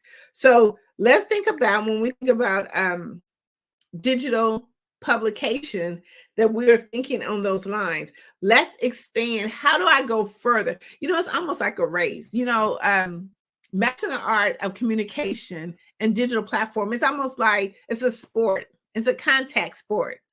The more times you get, the more times you connect with your component, the more times and opportunities that you have to win. I guess I'm trying to use this analogy kind of good, but it is a contact sport. We have to connect and contact with our components in order to grow and to be in the winning space. So the more that you have an opportunity to connect, to make a contact, then the more opportunities that you have to grow your business. And we want to make sure that we expand that, because when we get good and when we get great, guess what? More people want to see us. More people will be like, okay, just think about that. I mean, when you look at in the sports industry, and we think about the same way as Mastering Art of Communication, when they became great, when they became exceptional, then guess what? And when people saw them, the more they kept putting themselves out there, then guess what? Recruiters start coming, right? Recruiters start coming in and say, okay, I want you. I want to connect with you. And that's the same way that we do when we're looking at expanding our network base. But we want to go and master this thing. We want to master the art of communication. And we do that in those particular ways. How can I be good at being good? How can I make sure that people know who I am and what I do? We have to make sure that we follow the Mastering the Art of Communication, these amazing strategies that I've shared with you, that you master those. We practice those, and then we put them into place, because the more that we are seen, heard, and noticed, the more people are going to want to do business with us. The more that we put ourselves out there, the more people will want to do business with us. So we want to make sure that we're at the forefront of everyone. We want to make sure we're at the forefront of our clients, because if you're not, then they're going to want to do business with other people who are more visible, who are mastering the art of communication. And that's where Tapped In Magazine comes in. Again, we do our LinkedIn optimization program to help you to really master that platform of over 810 million users. We want to make sure that you're able to master that platform. We also help you to do that in several different ways. We optimize your LinkedIn platform. Then guess what? We're going to show you how to generate, how to make those connections with those decision makers. We want to be able to put a plan in place, an actual plan in place that will help you to be able to grow your LinkedIn. We went from helping clients, who had maybe 200 followers to now they have over 5,000 followers just with our simple method of being a part of our LinkedIn bootcamp. We want to make sure that we really optimize that in an amazing way that really highlights who you are and what you do and how you can help them. And then we follow that with a digital plan. We want to make sure that, okay, now we've got you real set. You know, you're getting clients coming in, you're making those connections, you're setting those appointments. But now we want to take it just a little bit further. We want to make sure that just not only these 810 million users see you, but we want to make sure that your audience is still moving further, reaching other demographics, reaching a more, diverse audience. And we do that through our publication. Again, we have over 700 plus online distribution users, and we are in different locations. Again, we were at the Super Bowl of Media Week, had amazing opportunity to put your information right in the hands of over 343 media outlets. That's huge. We become your PR. We become your marketing agent to help you to be able to reach your goal. Just like here on the Black Business Olympics, it is something that is where you're reaching thousands and thousands of people through this publication. This is online. This is digital. You'll be able to showcase your business to a broader audience who are looking for you. They're looking for you. So we want to make sure that we're utilizing all of our resources that we have in order to be able to maximize what we're doing. We look at every opportunity that we can to be able to master the art of communication. To master the art of communication. Again, go to tapinmagazine.org to get all the information and to even set an appointment with me. Hi, Dr. Tendra. How are you? I'm good. It's good to hear from you and those who are very insightful. Actually, most people don't know that they can network with anyone and any moment at any time. And what you've just shared is what we really need. Yeah, thank you so much. Otherwise, if I had questions, I was going to ask you questions. But okay. All I can say just thank you and thank you for coming. You're welcome. Unless you have questions for me. No, we're good. Listen, Genius is coming and we'll see you on the other side. Yeah, thank you. Thank you so much. That was Dr. Tendra, who was speaking on how to network and the issues to do with sales. Otherwise, we would like to thank our sponsors who's been sponsoring this particular platform, Black Business Expo or Black Business Network. The Black Business Expo's mission is to raise funds for high school seniors going to college or K2 entrepreneurs. This expo is a fundraiser for students. You may go to www.blackbusinessexpousa.com to donate to the scholarship fund, or use the cash app that's on the screen below and say $BBX USA. Our goal is to give laptops and up to $5,000 to 10 students can register, and students can register online at www.blackbusinessexpousa.com. Every dollar counts, so we want to remind you to donate to the scholarship fund. We want to thank our Black Business Expo USA sponsors for February 2024. We want to thank NC100, Moody Capital Partners, Sudi Soul, Lotus Reach Coaching and Training, Carolina, Virginia, Minority Supplier Development Council, Step Management, BH and Associates, Maggie McLean Foundation, Genius is Common, Earth Essentials, Marlene Chan Global, Executive Women's Success Institute, the Quality Coaching Company, Superwoman Business Services, Creative Force Studios, Lee Entertainment, Artist App Design, Black Business Expo USA. Just remember, as I'm speaking from the studio in Lusaka, when genius is common, and I will see you on the other side.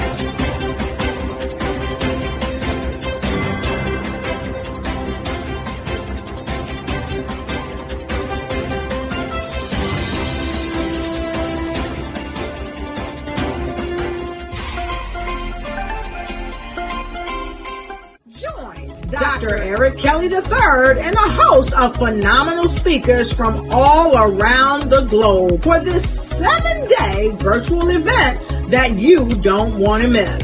The mission of the Black Business Expo is to raise scholarship money from kids all the way from high school, all the way from college. The Black Business Olympics is one of the largest Black business showcases in the world. It is an opportunity for businesses and companies to showcase their businesses globally. We are going to be giving away laptops up to $5,000 away to students.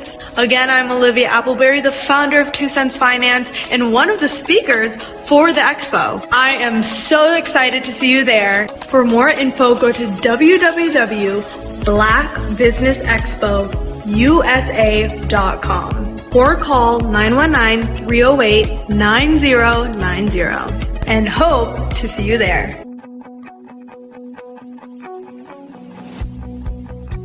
I am Black Business. From the moment I wake until the time I sleep. Yes, I am Black Business. I am Black Business. Tell me, are you Black Business? I am Black Business. Do you support Black businesses? Listen, I support Black business because I am Black Business. Black Business Expo, one of the largest business showcases in the history of Black business in the world. The world! Sign up today at www.blackbusinessexpousa.com or call 919-308-9090. I am Black Business. I am Black Business. From the moment I wake until the time I sleep, I am Black Business. I am Black Business. Are you Black Business? I am Black Business. Do you support Black businesses? I support Black business because I am Black Business. Black Business Expo, one of the largest business showcases in the history of Black America in North Carolina. Join Dr. Eric Kelly III and a host of phenomenal speakers from all around the globe for this 7-day virtual event that you don't want to miss. The mission of the Black Business Expo is to raise scholarship money from kids all the way from high school, all the way from college. The Black Business Olympics is one of the largest Black business showcases in the world. It is an opportunity for businesses and companies to showcase their businesses globally. We are going to be giving away laptops up to $5,000 away to students.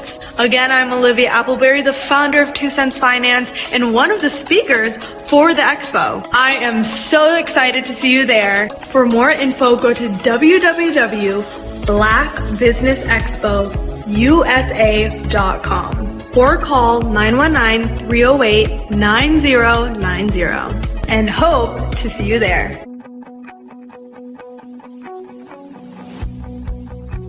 I am Black Business. From the moment I wake until the time I sleep. Yes, I am Black Business.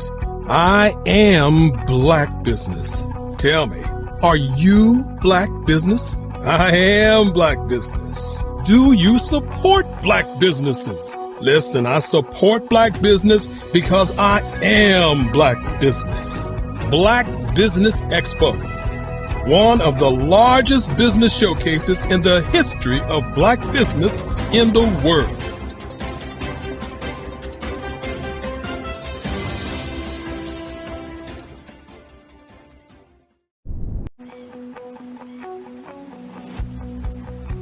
I am Black Business. From the moment I wake until the time I sleep. Yes, I am Black Business. I am Black Business. Tell me, are you Black Business? I am Black Business. Do you support Black businesses? Listen, I support Black business because I am Black Business. Black Business Expo, one of the largest business showcases in the history of Black business in the world. The world. Sign up today at www.blackbusinessexpousa.com or call 919-308-9090. I am Black Business.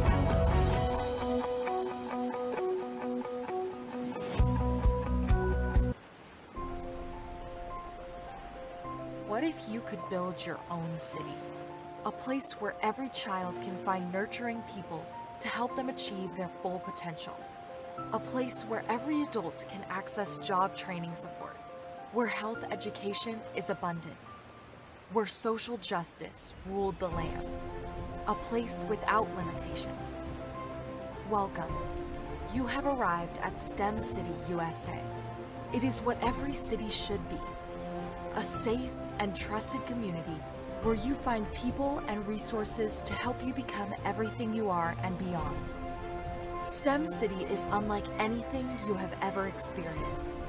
It is a digital twin of the world around you, only better. STEM City is about energy and soul renewal. It is more than a digital world. You can almost feel the power of live cultural events, music, and theater. STEM City promises a better future for children, with caring mentors and hands-on activities, with dedicated tutors to support our youth. STEM City is your passport to a healthy lifestyle, with weekly events addressing our community's many issues.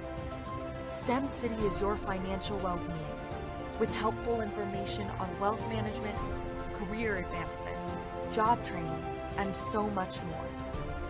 STEM City is the community you deserve. It is the city where your dreams can come true. STEM City USA, a place in the sky that is accessible to all who reach for the stars.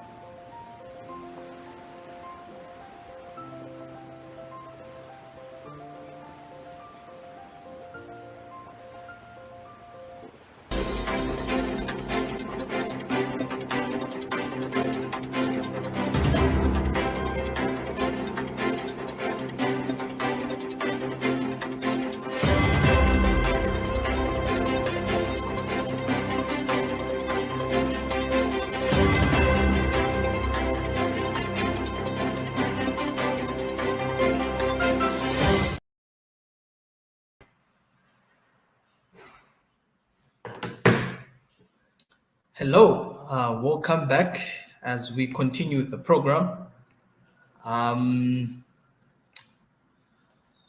Good day, ladies and gentlemen. Good day to you, our viewers, and thank you for being with us up to this time.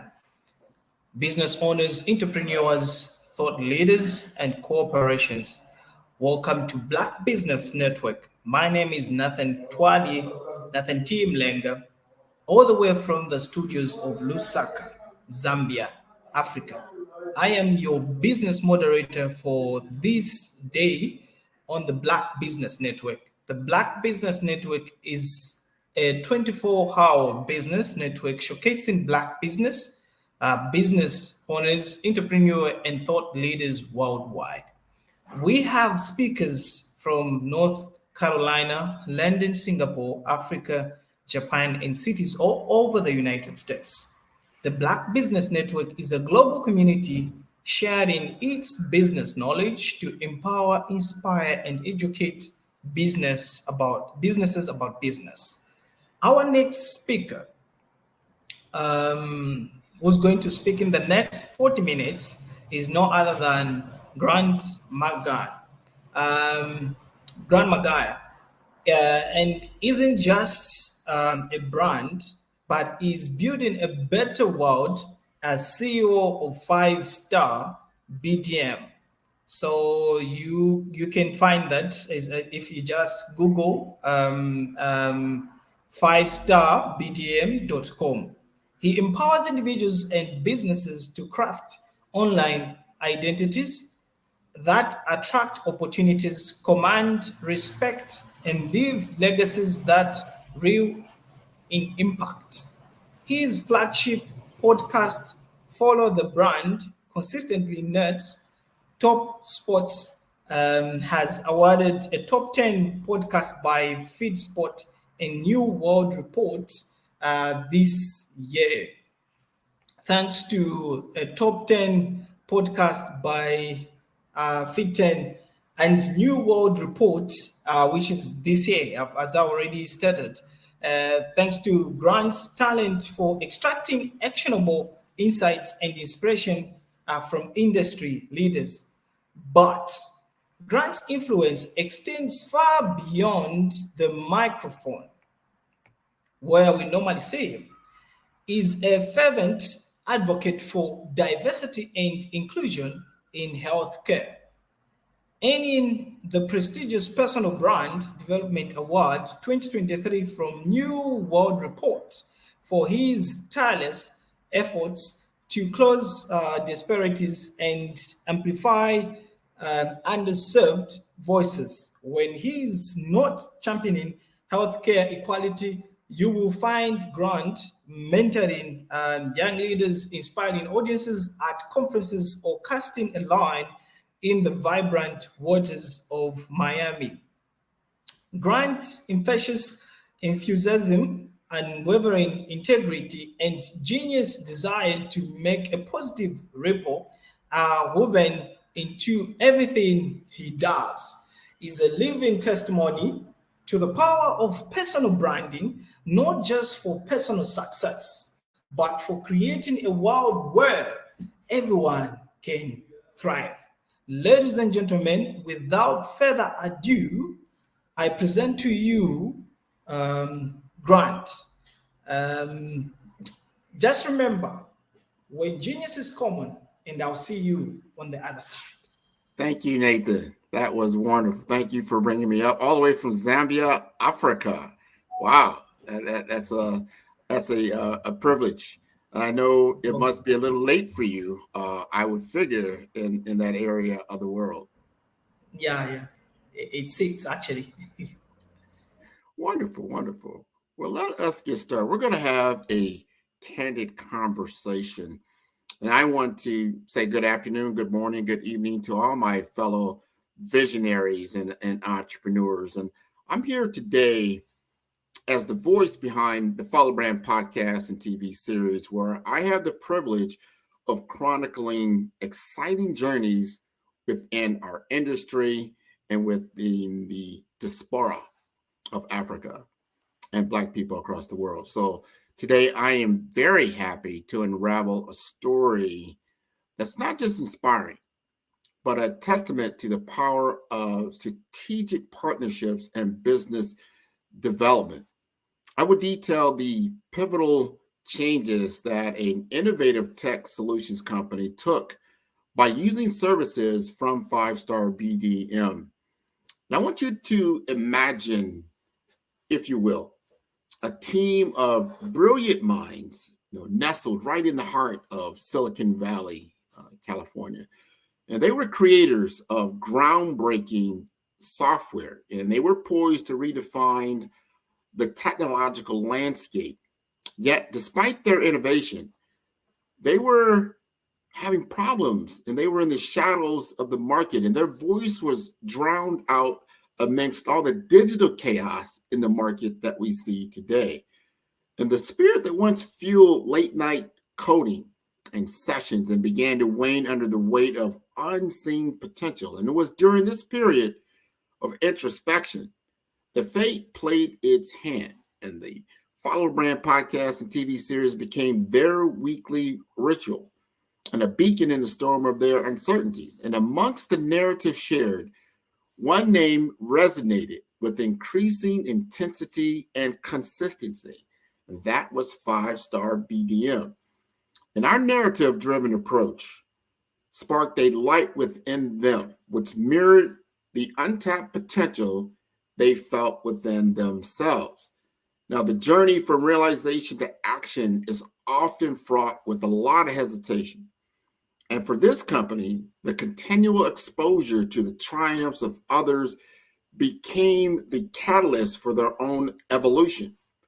The gap between their technological expertise and their storytelling capabilities became painfully apparent, and that fueled a strong desire for change. It was a classic tale of innovation stifled by invisibility. Now, this startup tech company extended their hand toward us and initiated a partnership that would not only redefine their trajectory, but also challenge the very paradigms of their market engagement. Together, we embarked on a journey of strategic realignment, focusing not just on what, but the why and the how of their innovations. The assessment phase is a crucial component of the 5-Star BDM methodology.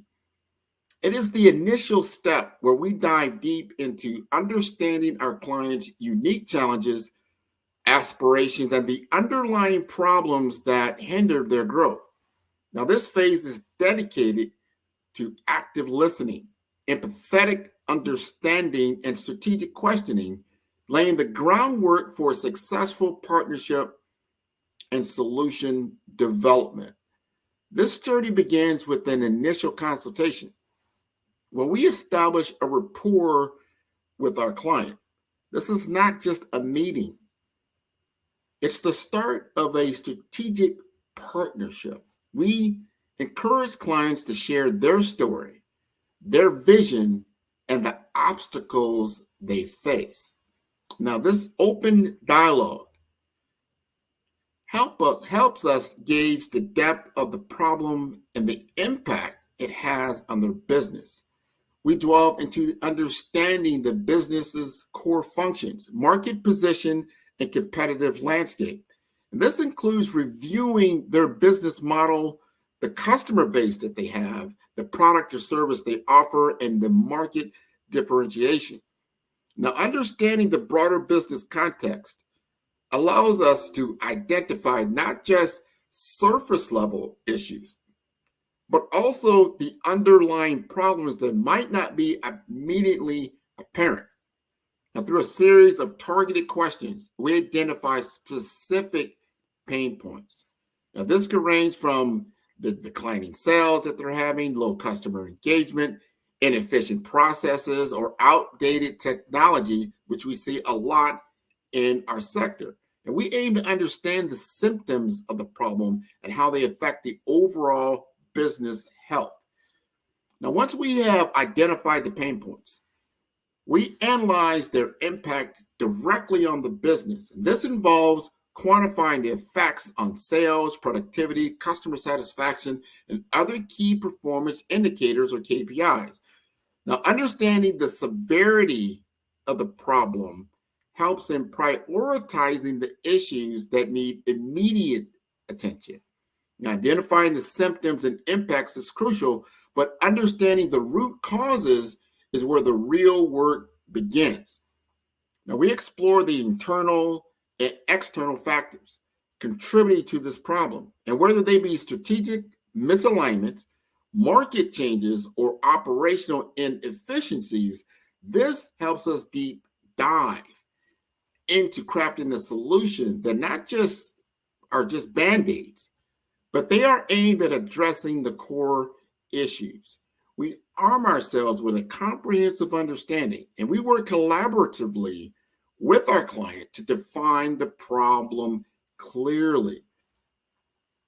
This shared understanding ensures that we are aligned on what needs to be solved and why it matters.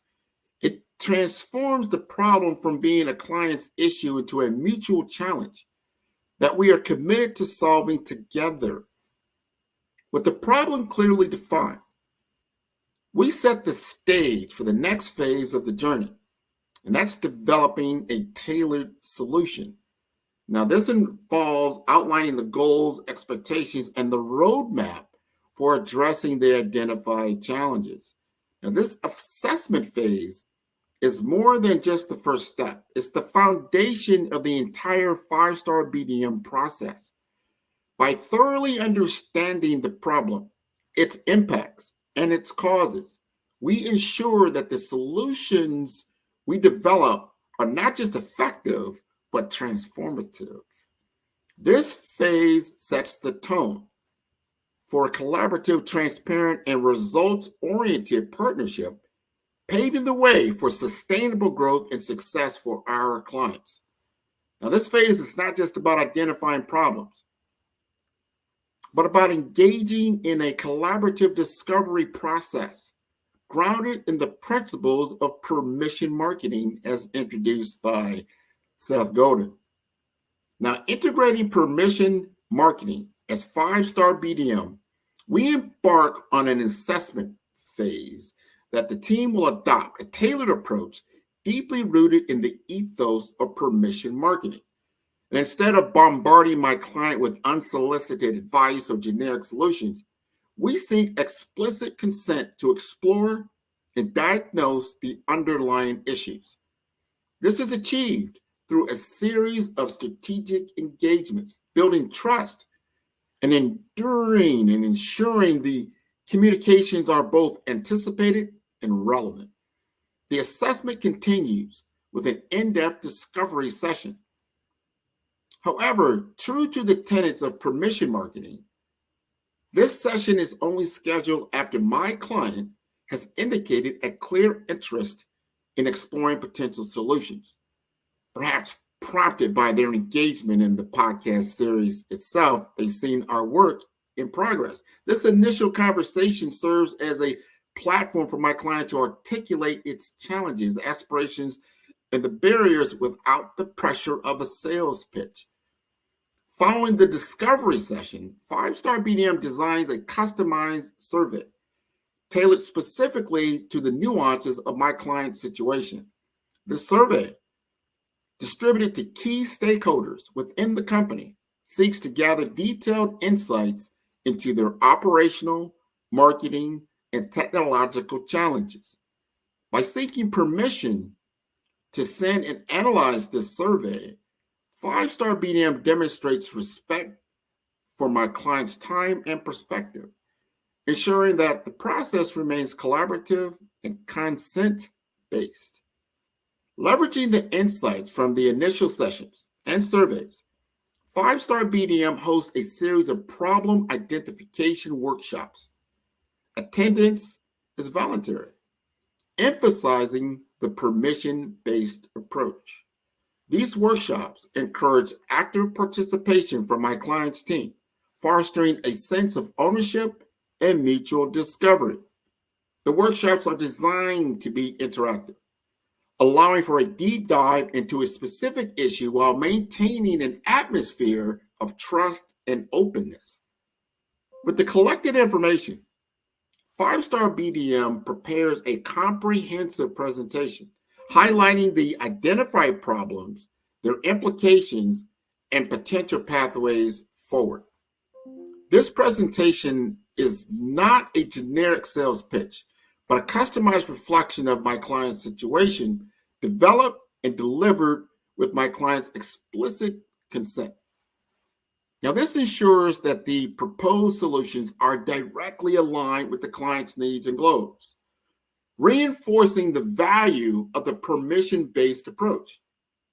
And at the conclusion of the assessment phase, 5-Star BDM does not assume automatic progression to the solution implementation. Instead, we present a roadmap for moving forward, seeking explicit permission from my client to proceed. This step reaffirms the commitment to a marketing and business development strategy that respects the client's autonomy and decision-making process. By weaving the principles of permission marketing into the fabric of the assessment phase, 5-Star BDM ensures that the entire process is client-centric, respectful, and highly personalized. This approach not only sets the stage for a more effective and tailored solution, but also strengthens the relationship between 5-Star BDM and my client, fostering trust and respect. And as we move from awareness to advocacy, the natural progression from understanding my client's challenges through the assessment phase, combined with the implementation of permission marketing, sets the stage for a life-changing customer journey. This journey is marked by a series of strategic touch points, each designed to move prospects from awareness to advocacy seamlessly. And once we've identified the pain points, we analyze their impact on the business.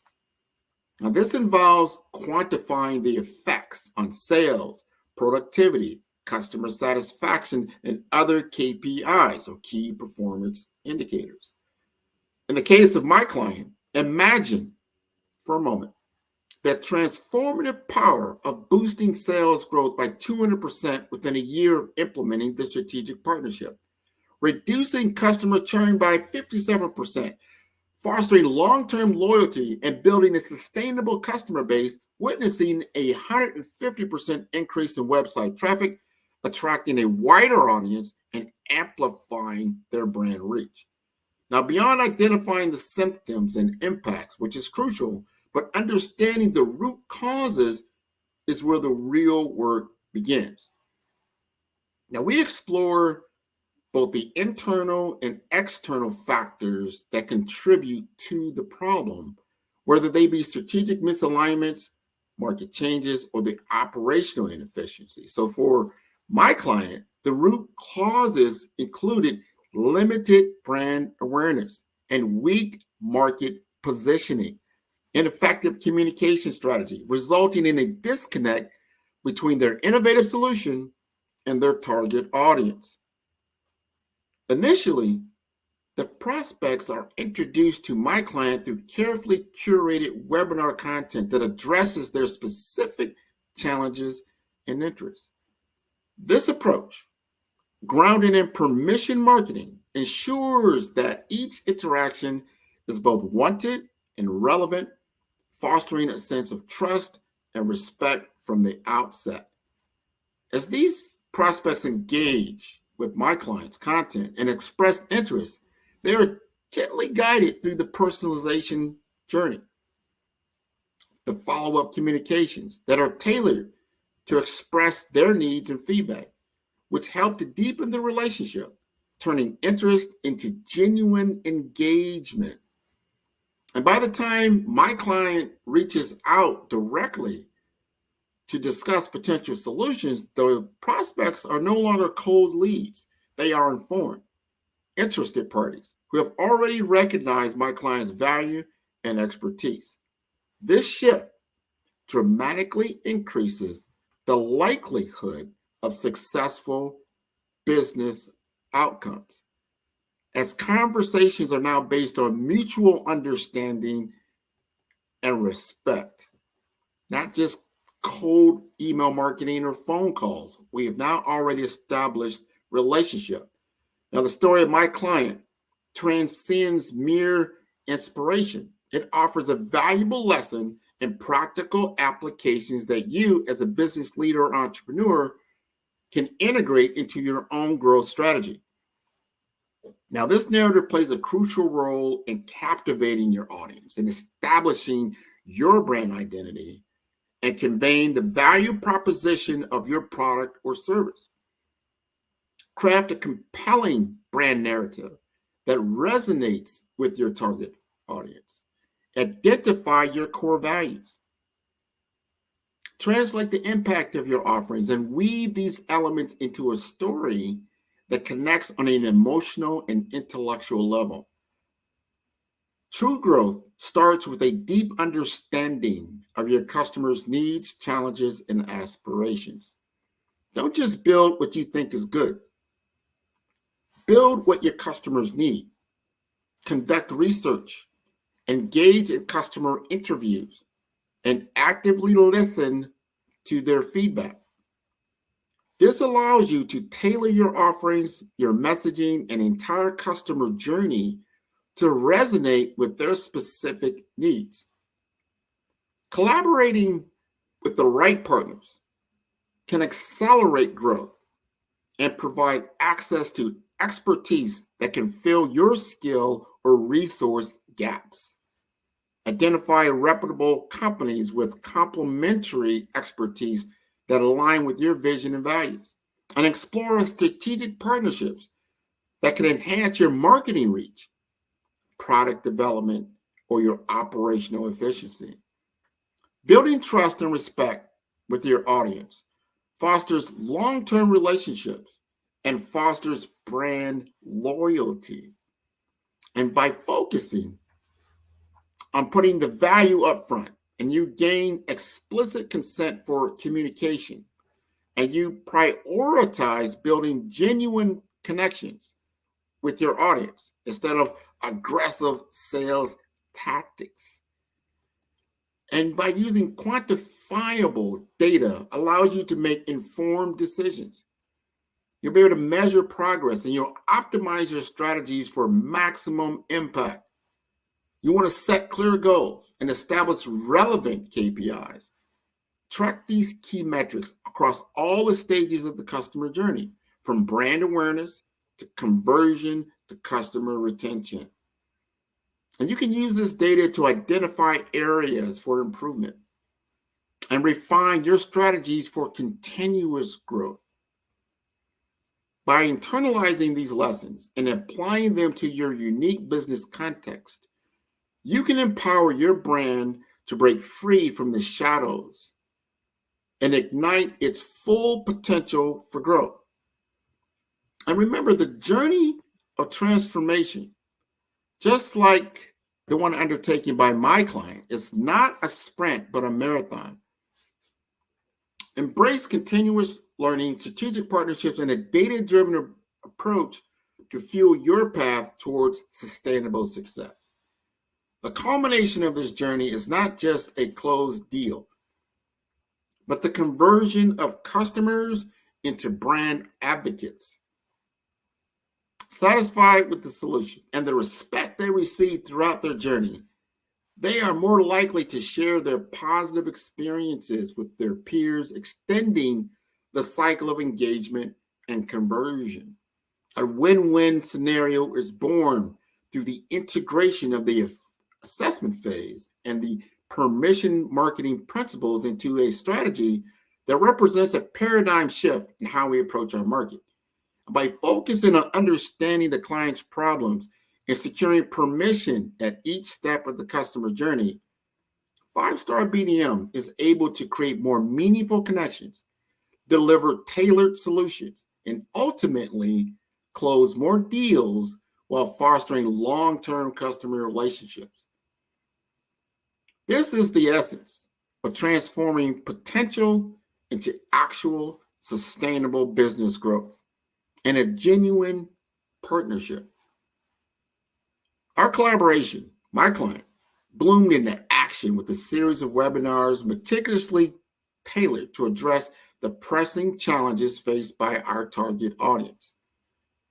Leveraging LinkedIn, robust targeting capabilities, we extended our invitation to a meticulously curated list of professionals, ensuring that each session was not just attended, but was a resonant experience for every participant.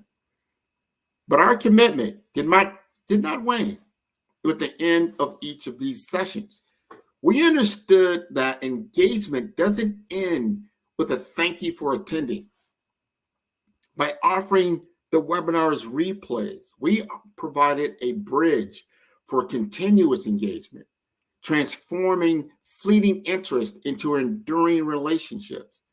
Each replay, each follow-up was a step towards establishing my client not just as a vendor, but as a thought leader, a beacon of innovation in a crowded marketplace. The webinars once were mere presentations, evolved into platforms of dialogue, avenues for genuine interaction. This was not just marketing. This was the cultivation of a community anchored in value and trust. The feedback loop created through these sessions informed not just the participants, but also shaped the future direction of my client's innovations. The story of my client in 5-Star BDM is more than a case study. It's a blueprint for change. It illustrates that the bridge between potential and success is built with the bricks of strategic storytelling, customer engagement, and unwavering perseverance. Now, I pose this question to you. Are you ready to emerge from the shadows of potential and step into the light of realization? Let's embrace the lessons from this story. Let's transform the narrative of what's possible together. And let's not just dream about the future. Let's build it one story at a time. Now, for those who are not familiar with 5-Star BDM, that's for Brand Development Masters. And I help small business owners. I help entrepreneurs. I help people and businesses to level up, to get to that next opportunity, to find out, you know what, Grant, I've been running in this circle, in this wheel, and I'm at this 6-figure mark. I'm at this 7-figure mark, and I'm at this 8-figure mark. How do I break free? How do I connect? Most of the time, it always starts with how do you understand your audience? Because especially in the tech space, they truly understand their technology. They're wizards at understanding the technology, but they are sorely have a weakness in the area of understanding people, of understanding audience, of understanding needs, desires, and what it takes to get them to the next level. Understanding that technology is not the end goal. It's the enablement factor. I think Steve Jobs is very, very good at this. One of the few technologists that truly understand that his technology was an enablement factor, in enabling the community to rise further. And as we start on this journey of AI and artificial intelligence, and people are really enamored by it, and it should be, it's been around for a while, but look at how you enable people, entrepreneurs, businesses, communities, countries to level up, to get better as they move from the information age to the intelligence age, to have more greater intelligence at your disposal, to understand the difference between information, knowledge, and insight. Once you cultivate insight and you understand insight, that's taking your experience and understanding that experience, especially in conflict resolution. And most people are in some type of challenge that they're facing, whether it's an individual, whether it's a small business, which is a large enterprise, they're facing a challenge. Identifying that challenge is very, very important, and understanding resolution. And most of the time, we're talking about human versus human.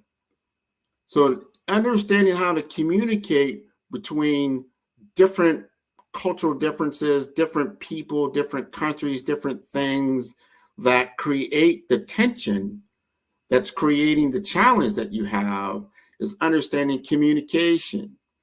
And understanding that in the tech layer, you're just an enablement tool to allow communication to happen more freely, and maybe to understand perception a lot at a higher level than previously understood. It's one of the cool things about technology that I've said repeatedly, probably over the last 2 to 5 years. When people ask me about technology, and we always start with this, and I say, if you're going to utilize technology, think of it in a framework of these two things, and what technology as we know it today is very, very good at. And that is, it's very, very good is what I call at collapsing the windows of time. And what does that mean? That means doing things quicker, doing things faster. People love AI because they can get information very, very quickly. And then they can just massage it into a message and get it out the door. So it collapses the window of time that it takes to create certain forms of media that they need to communicate with. And that's the other thing that technology is very, very good at. Number one, again, in the collapsing of time, making things happen faster, quicker, more efficient, and more precise. The other thing is communication. It enables communication. Think back 100 years ago. What year would that be? 1924. People are barely using the telephone. Think about communication. The major form of communication was just the mail system, right? Snail mail. People just, how much time it took to convey a message? Or if you were in some kind of war, let's say World War I, World War II as it came along, they had to go to the front line to the back line on horseback or something to that effect to convey a message, just to convey a message. And then it got better when they discovered the use of electricity and the use of radio, right? And they could communicate faster, quicker, and mobilize much more better. And things started to evolve more when television came on the scene. And then it was more not just for nation states to use, but also for people to use, right? So the tech companies were getting better and better at supplying and enabling communities to become more effective, become faster, quicker, and communicate better. And you see now, as we go all the way from, that was the 1950s, all the way now to 2024. And though we may be looking at AI like, oh my God, it's going to do this, do that, technology is always a giant disruptor, especially when you have something enormous that comes on. It's a platform change.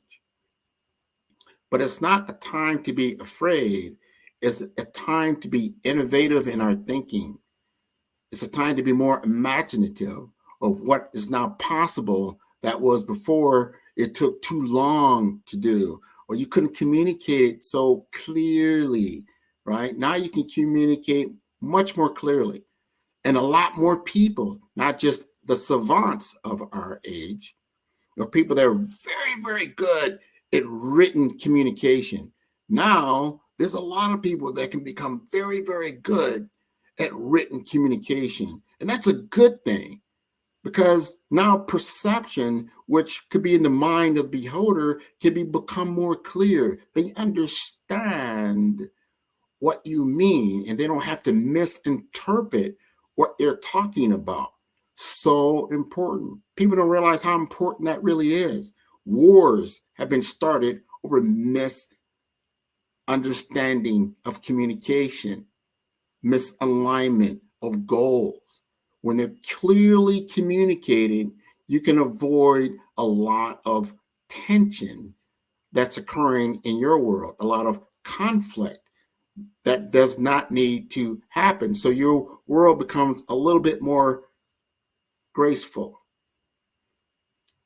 a little bit more honest, a little bit more peaceful. That is the effective use of technology in today's world. There are always going to be detractors, but they should be of the minority, not the majority. The majority of people use the internet very effectively. The majority of people use mobile technology very effectively. The majority of people are not bad people. Let's not focus on a few bad detractors. Focus on the technology. And while I've got one more minute, I'll talk about people like, well, AI is now taking over the metaverse. Understand that that's one form of technology. And just because one aspect of one person used it negatively does not mean the technology of itself was negative. It was just utilized in a bad way. And if we take it from that and start to utilize it more positively and get it into the right hands, this could be an evolutionary effect on the human experience. Thank you very much. Thank you so much. Otherwise, that was a good presentation. I really I enjoyed your presentation. I may call you as well, Dr. Grant. Otherwise, thank you so much. And it has been my pleasure to have you on our show. I do not have any question at the moment. Otherwise, if I have questions, I know where to find you.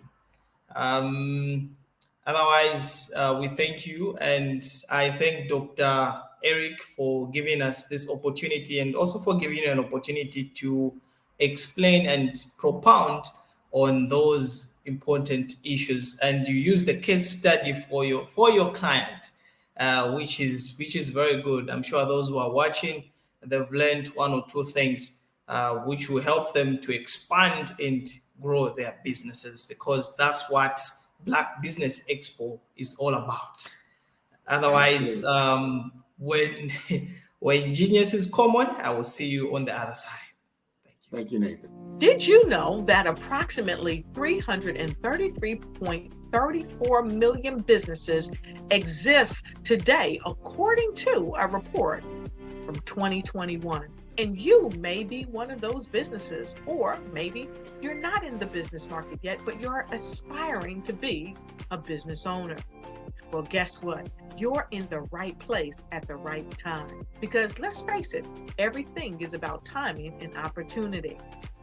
Hi, my name is Dr. Lotus Richey, and I'm the CEO and founder of the Lotus Richey Coaching and Consulting LLC, along with the Lotus Richey Ignite Show. 15 minutes of success with Dr. Lotus Richey, as well as books to boom your business and bring who you are.